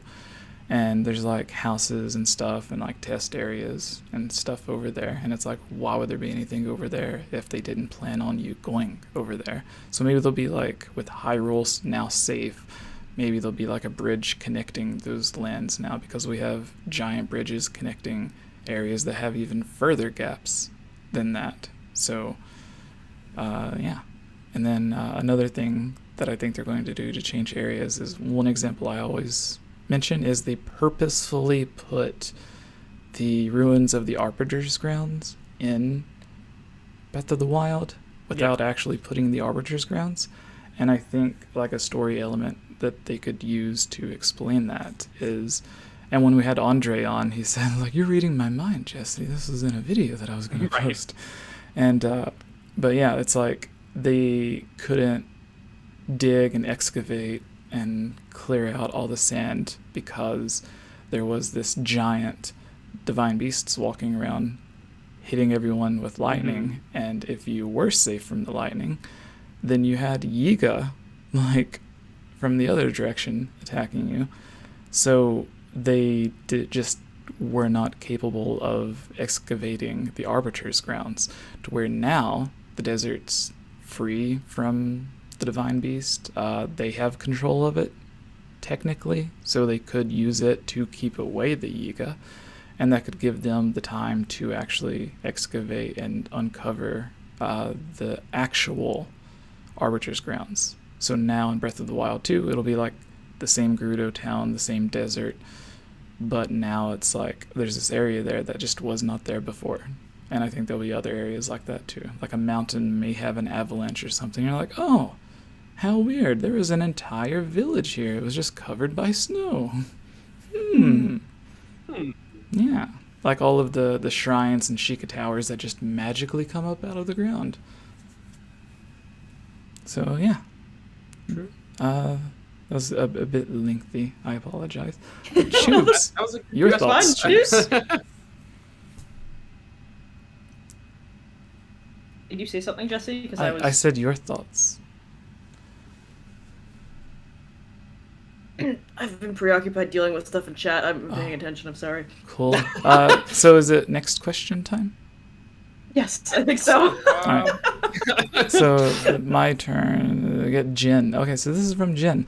So my question is, if you think this will be the last game in this Hyrule, that the sequel is an epilogue to the saga, I'd also like to know how to get into your Discord. So Ooh. to get Well, in, I can. Oh, sorry. I was gonna say I'll just post it, and I guess you have it in your thing. Go ahead, continue. It's in the description of every video. There's a Should Discord be. link. And I tried to set up a bot earlier to where if you put ! Discord, then it should come up and give you the link, but something weird was going on with it. Maybe it was just like not enough time from it being activated to when the live stream happened. I don't know. But yeah, there's that. And for this Hyrule, I think it depends on how much this game sells. Like if it sells more or equal to Breath of the Wild, the original, then I think it's easily going to get a third game. But even if they do have a third game, it could be set in a distant land like Ocarina of Time and Majora's Mask or Wind Waker, Phantom Hourglass, Spirit Tracks. So it could be something like that to where it's like, yeah, it's the same length and it's like a year after Breath of the Wild, but now it's in this other area. What's up? What's going on? Sorry, I was showing off your shirt. Oh, cool. Tetra said nice shirt, so I was showing it off. Thank you. It's a nice shirt. It sure is. You can tell I have a thing for V-necks because most of the shirts on the shop are V-necks. Nice. V-necks are good. They don't I just choke say as I'm you. not wearing one. But that's true. That's true. So, do you think this Hyrule could be used again? No, I feel like, we've had Breath of the Wild, it's DLC, Age of Calamity, which kind of just took the world of Breath of the Wild and diced it up into playable chunks for its maps, but still, it kind of expanded things a bit. And then now the sequel, right? What's up? I was going to say, a lot of people just think of the memories from Breath of the Wild and then Age of Calamity as being like the exact same looking, but there are a lot of differences between like the past you see in Breath of the Wild and then the actual explorable land in Age of Calamity. So not only did they build Hyrule as we know it in Breath of the Wild, they also built Hyrule as we know it from those memories and the artwork in some of the books, and then yet again built it a third time with Age of Calamity, and then a fourth time with Breath of the Wild 2. So I mean, it could be the thing where like they said the reason they went with Toon Link was because they were just tired of that Ocarina of Time art style. Maybe. I So yeah, I don't know. For took me, I your feel like spot. I'm sorry. No, but like I mean, that's kind of what I was saying too, right? It's kind of furthers my point. Is that I think that Onuma in particular, but maybe other people at Nintendo, kind of start to feel after a while like he's creatively like boxed in, and he wants to just like break out and do something new and different. And that's a mood I can relate to. And so I don't feel like after 3 games that we would see the same, or that we would have a game that necessarily is fully in that same map. I feel like after the sequel, personally, again, this is all speculation. I don't have any insider info into a game after a game that hasn't even released.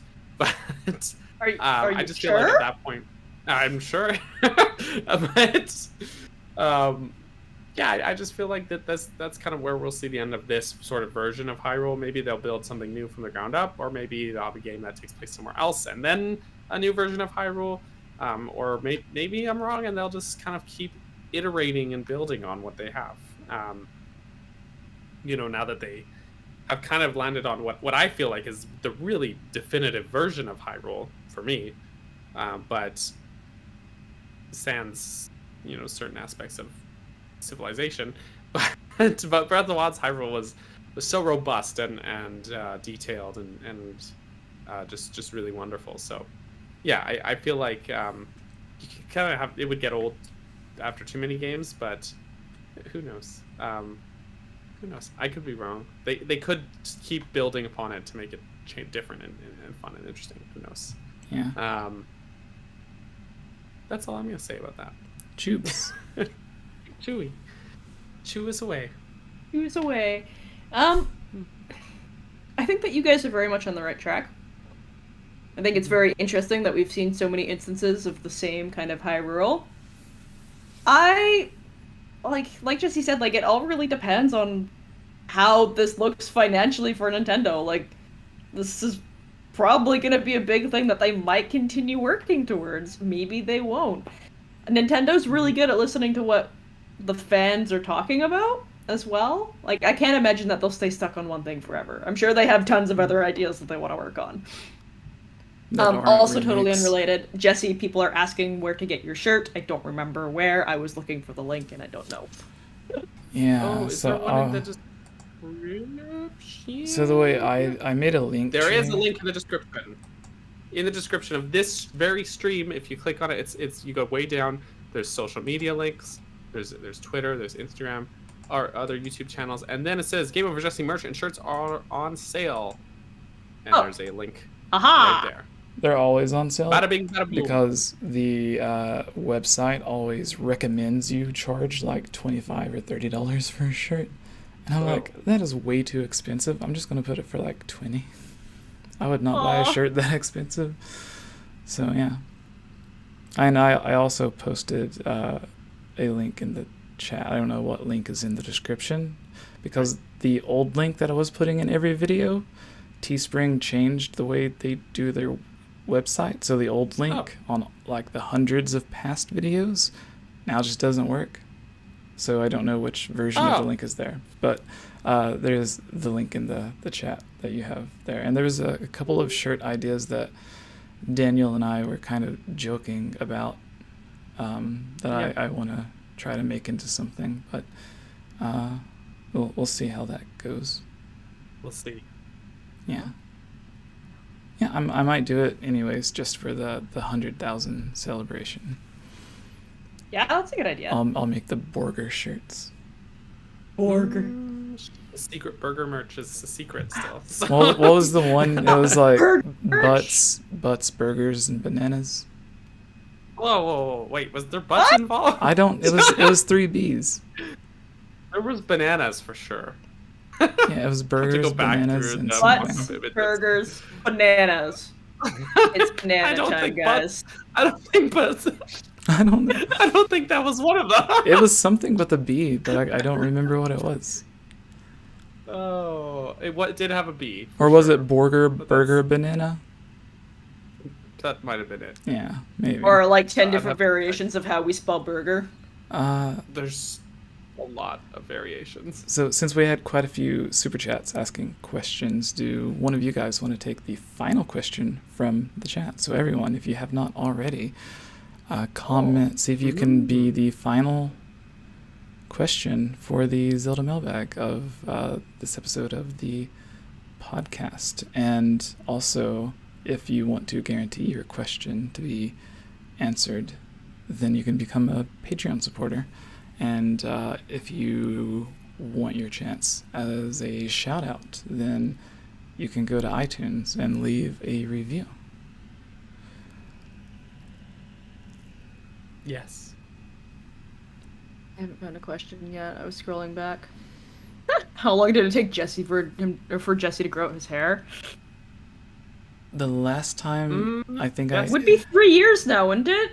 Yeah. Your hair was short in 2018. When we first went to E3, my brother made me cut it for his wedding. Good reason. It's fair.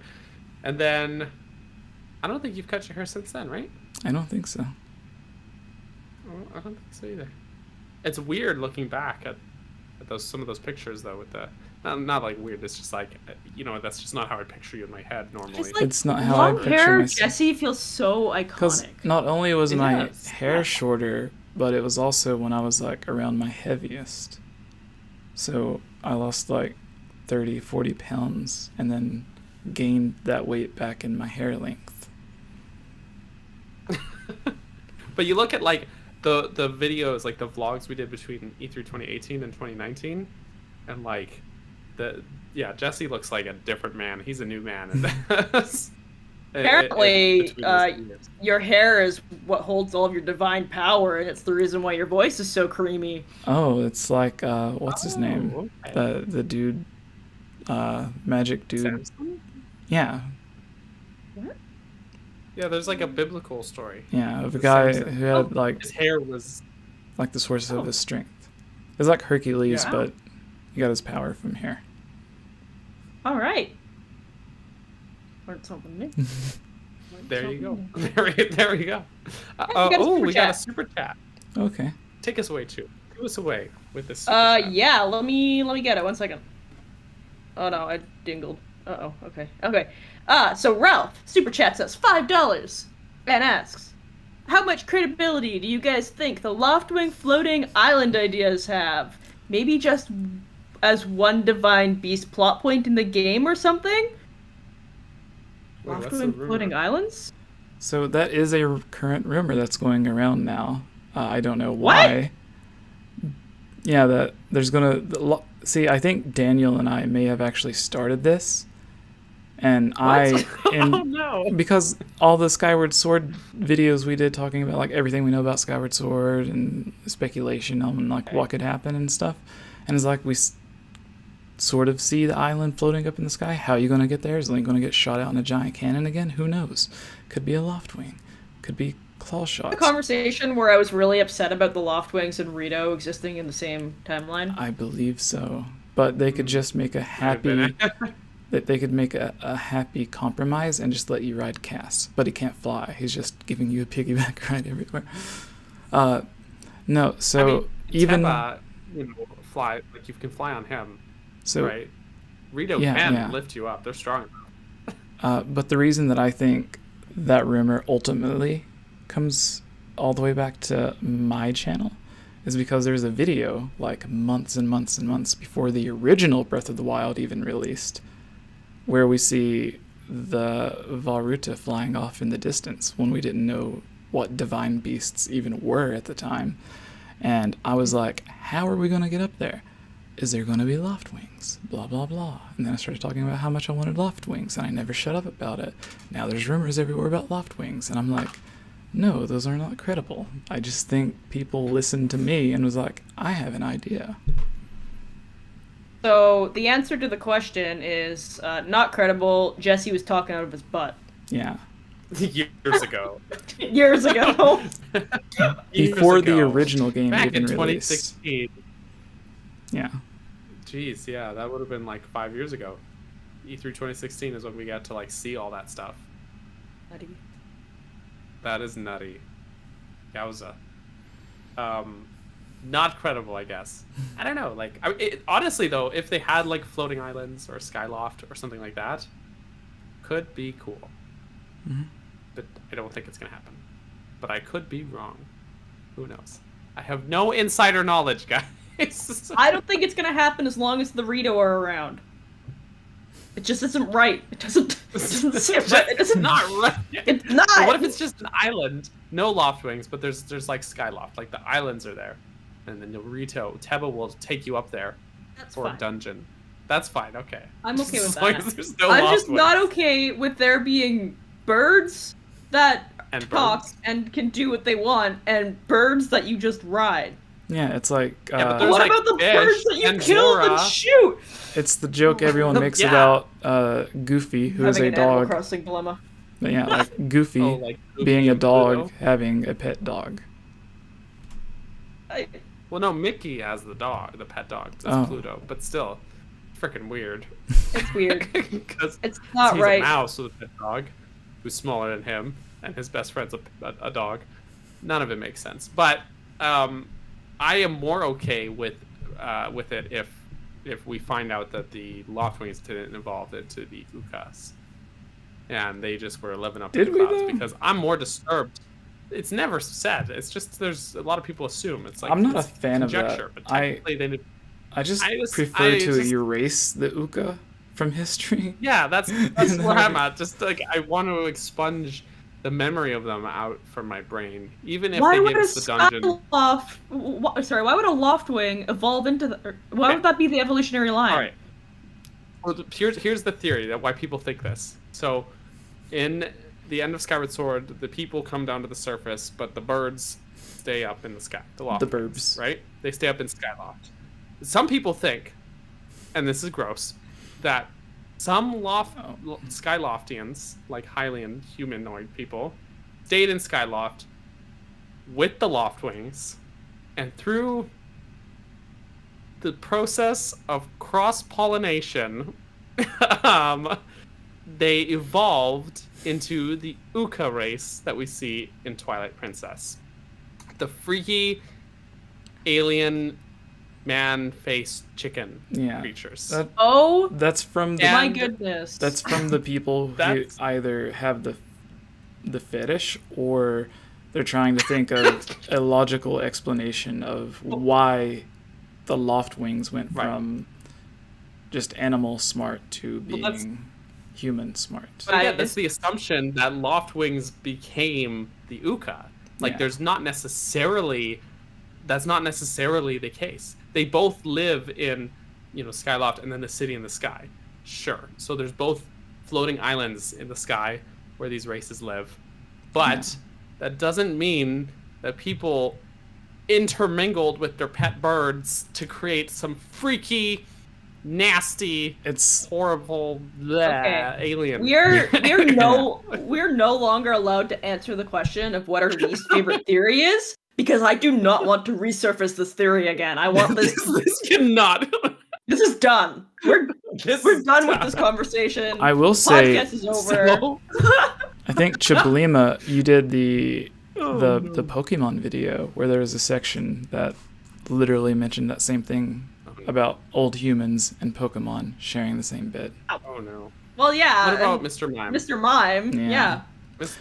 But Ash's mom is a freak. That's all I'm anyways, next question, guys. Final question. I thought that was our last Was it? question. Well, it was a super chat. saying. We so need to. I don't We know. need to not end this on such a dark note. We won't, because Daniel has new videos coming out every Friday where you can learn more about Zelda lore and dungeon design. So why don't you This go is ahead and true. let everyone know what your next Well- video is going to be, because I bet no one can guess. Following the pattern of the past few videos, it would be impossible to know which dungeon you're going to be talking about next. So go ahead and fill us in. This week I am not releasing a dungeon design video. Oh, Nice. well, I am a liar. I have a different video Please that I'm releasing this week. unsubscribe and So- just So truly, all my credibility no one would is have gone. expected that. No, my next dungeon design video comes next week, but this week I have a video coming out. I'm actually, because of E3 plans, I'm releasing it a day early. So instead of Friday, it's going to be coming out on Thursday. So look forward to that. Wait, do you mean this and Thursday or that- next Thursday? Thursday. This Thursday, like Okay. in a couple days. My next Decrease video this will release. weekend, is- Jesse, please. No. Yes, please. Daniel- Don't forget. I was confused because Daniel had me worried that we just weren't going to get a video this week. No. There is a video this week. I'm releasing it one day early because on Friday, the three of us plus Rick, RMFH, are doing a special video together, podcast discussion, good time chat, voice talk together. So because of that, my video will come out on Thursday instead of Friday. And so it's not a dungeon design video, but I really hope you all are looking forward to it. It is a video about the Wind Waker's music. And it's good music, by the way. That's cool. So, okay. Yeah, it's something I really hope that that people will look forward to. That game has a good soundtrack. it's got some real bops. It really does. So, but yes, I do. Since Jesse brought it up, I do make videos about dungeon design in Zelda games, and I started it with Ocarina of Time, and I'm worked through that game and then Majora's Mask, and now we're about halfway through Wind Waker. Just a video essay dedicated to each individual dungeon, and they're good. They're good videos. I'm really proud of them. So, but it's not just dungeon design. You go into like lore and backstory and like theory stuff as well. So it's kind of keeping it. It's like half theory, half walkthrough. So I really like it. Especially the last couple have been a little more theory heavy than the previous bunch. I would say. I think there were some good theories before that too. Like not just these last couple. Like when I was doing Majora's Mask, I put forward a theory that Great Bay Temple is actually a giant water filtration system, and that was, I think, one of the cooler theories that I put. But that's not really the meat of that video, because there's so much that I cover in that video. Like all of those Majora's Mask ones are like a half hour long. Yeah, Great Bay Temple in Majora's Mask. Yeah. Lake Bed Temple. Yeah. Did I say Lake Bed? No, I was confused. That's my fault. Like I get Snow Peak and the other one mixed up as well. Snow Peak and Snow Head. They're both snow. Yeah. But yeah, I mean, the main idea is that they're these sort of long form essays about each individual dungeon, and I really try and do them justice and talk about, you know, the things I like and don't like. I have nitpicks. I try not to be too biased. The music, the design, how the sort of progression teaches you as you go through it, and you know, and it's a bit of like almost like a story walkthrough. Like, and I've had people be like, "Oh, it's almost like I can relive through this without actually having to play the game," which I'm like, "Oh, please do play the game. it's good." But yeah, it's something I've really been enjoying working on. So I hope people would like to go check that out. And also, my last thing, because I've been talking about my channel for a bit now, but I am running a giveaway on my channel as well. So if you go onto my channel, there's a video called "Thank You for 1,000 Plus Giveaway." There's a link in the description of that video to the website called Gleam, which helps you run giveaways. You can enter it to win a $20 eShop card as well. So yeah, that giveaway ends next week on the 18th. So the next week is going to be a bop, because there's tonight, my stream tomorrow, my video on Thursday, our discussion, our pre-E3 show on Friday, E3 this weekend, and on Tuesday, we're all back here doing the Nintendo Direct. So it's gonna be a busy time. So yes. Anyways, I've talked enough.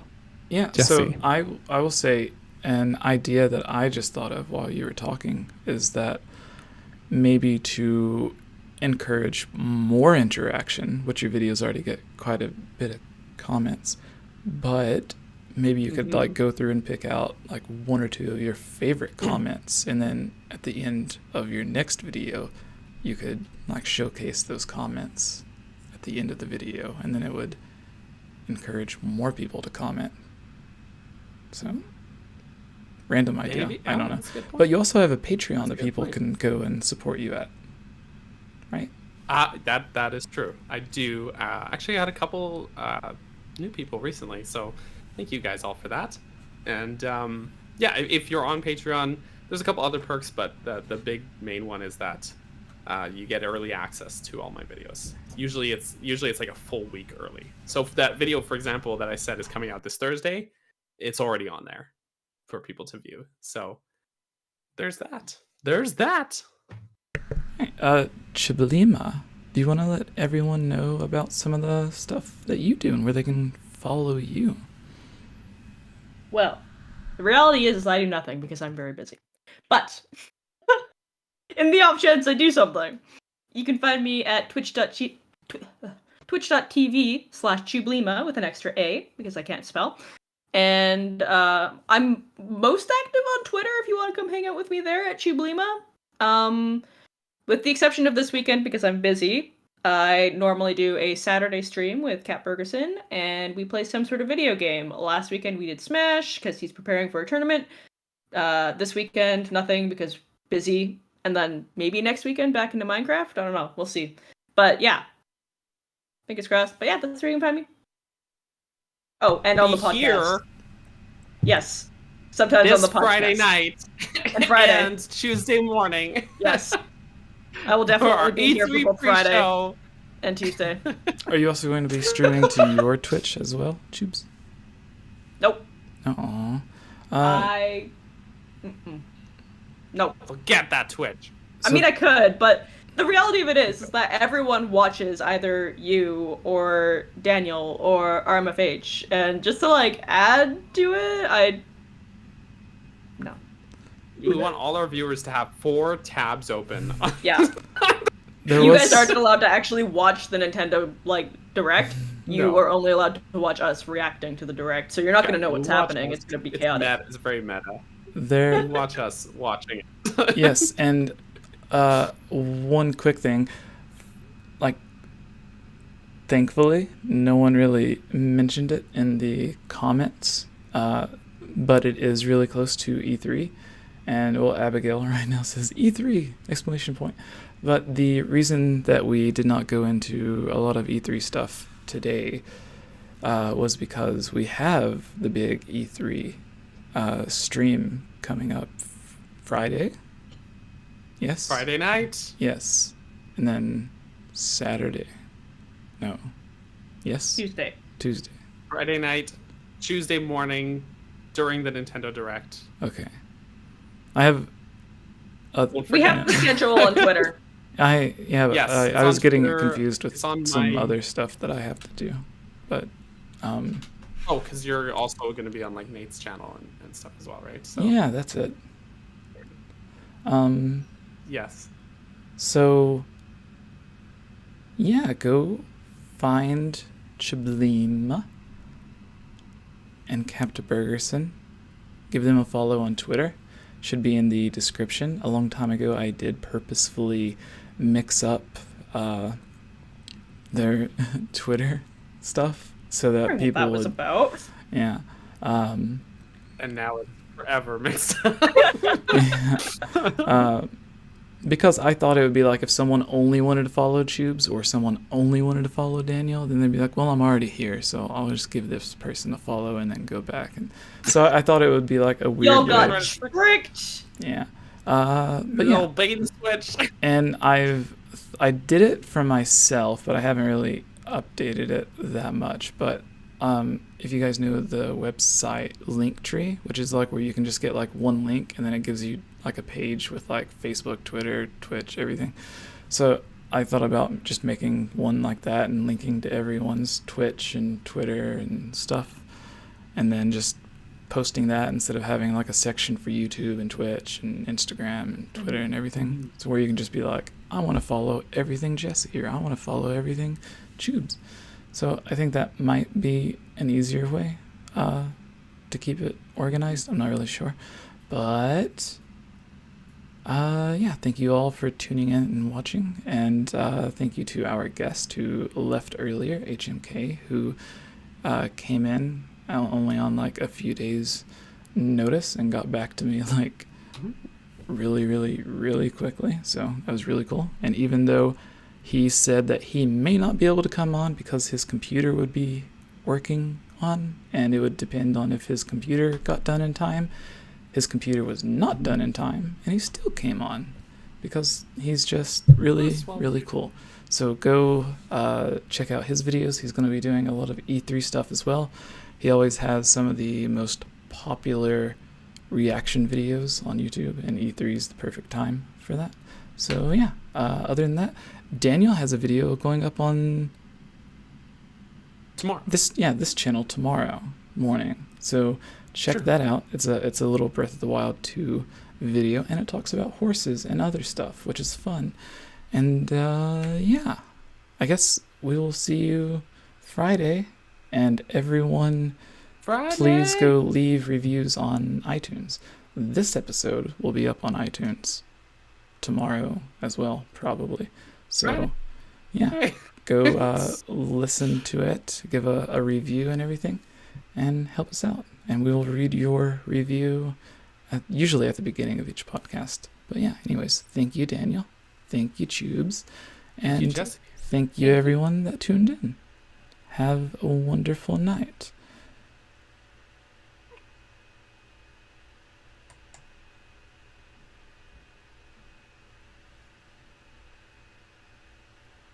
I don't know if he stopped it yet. I don't know either. No, I don't know how long I it did. took.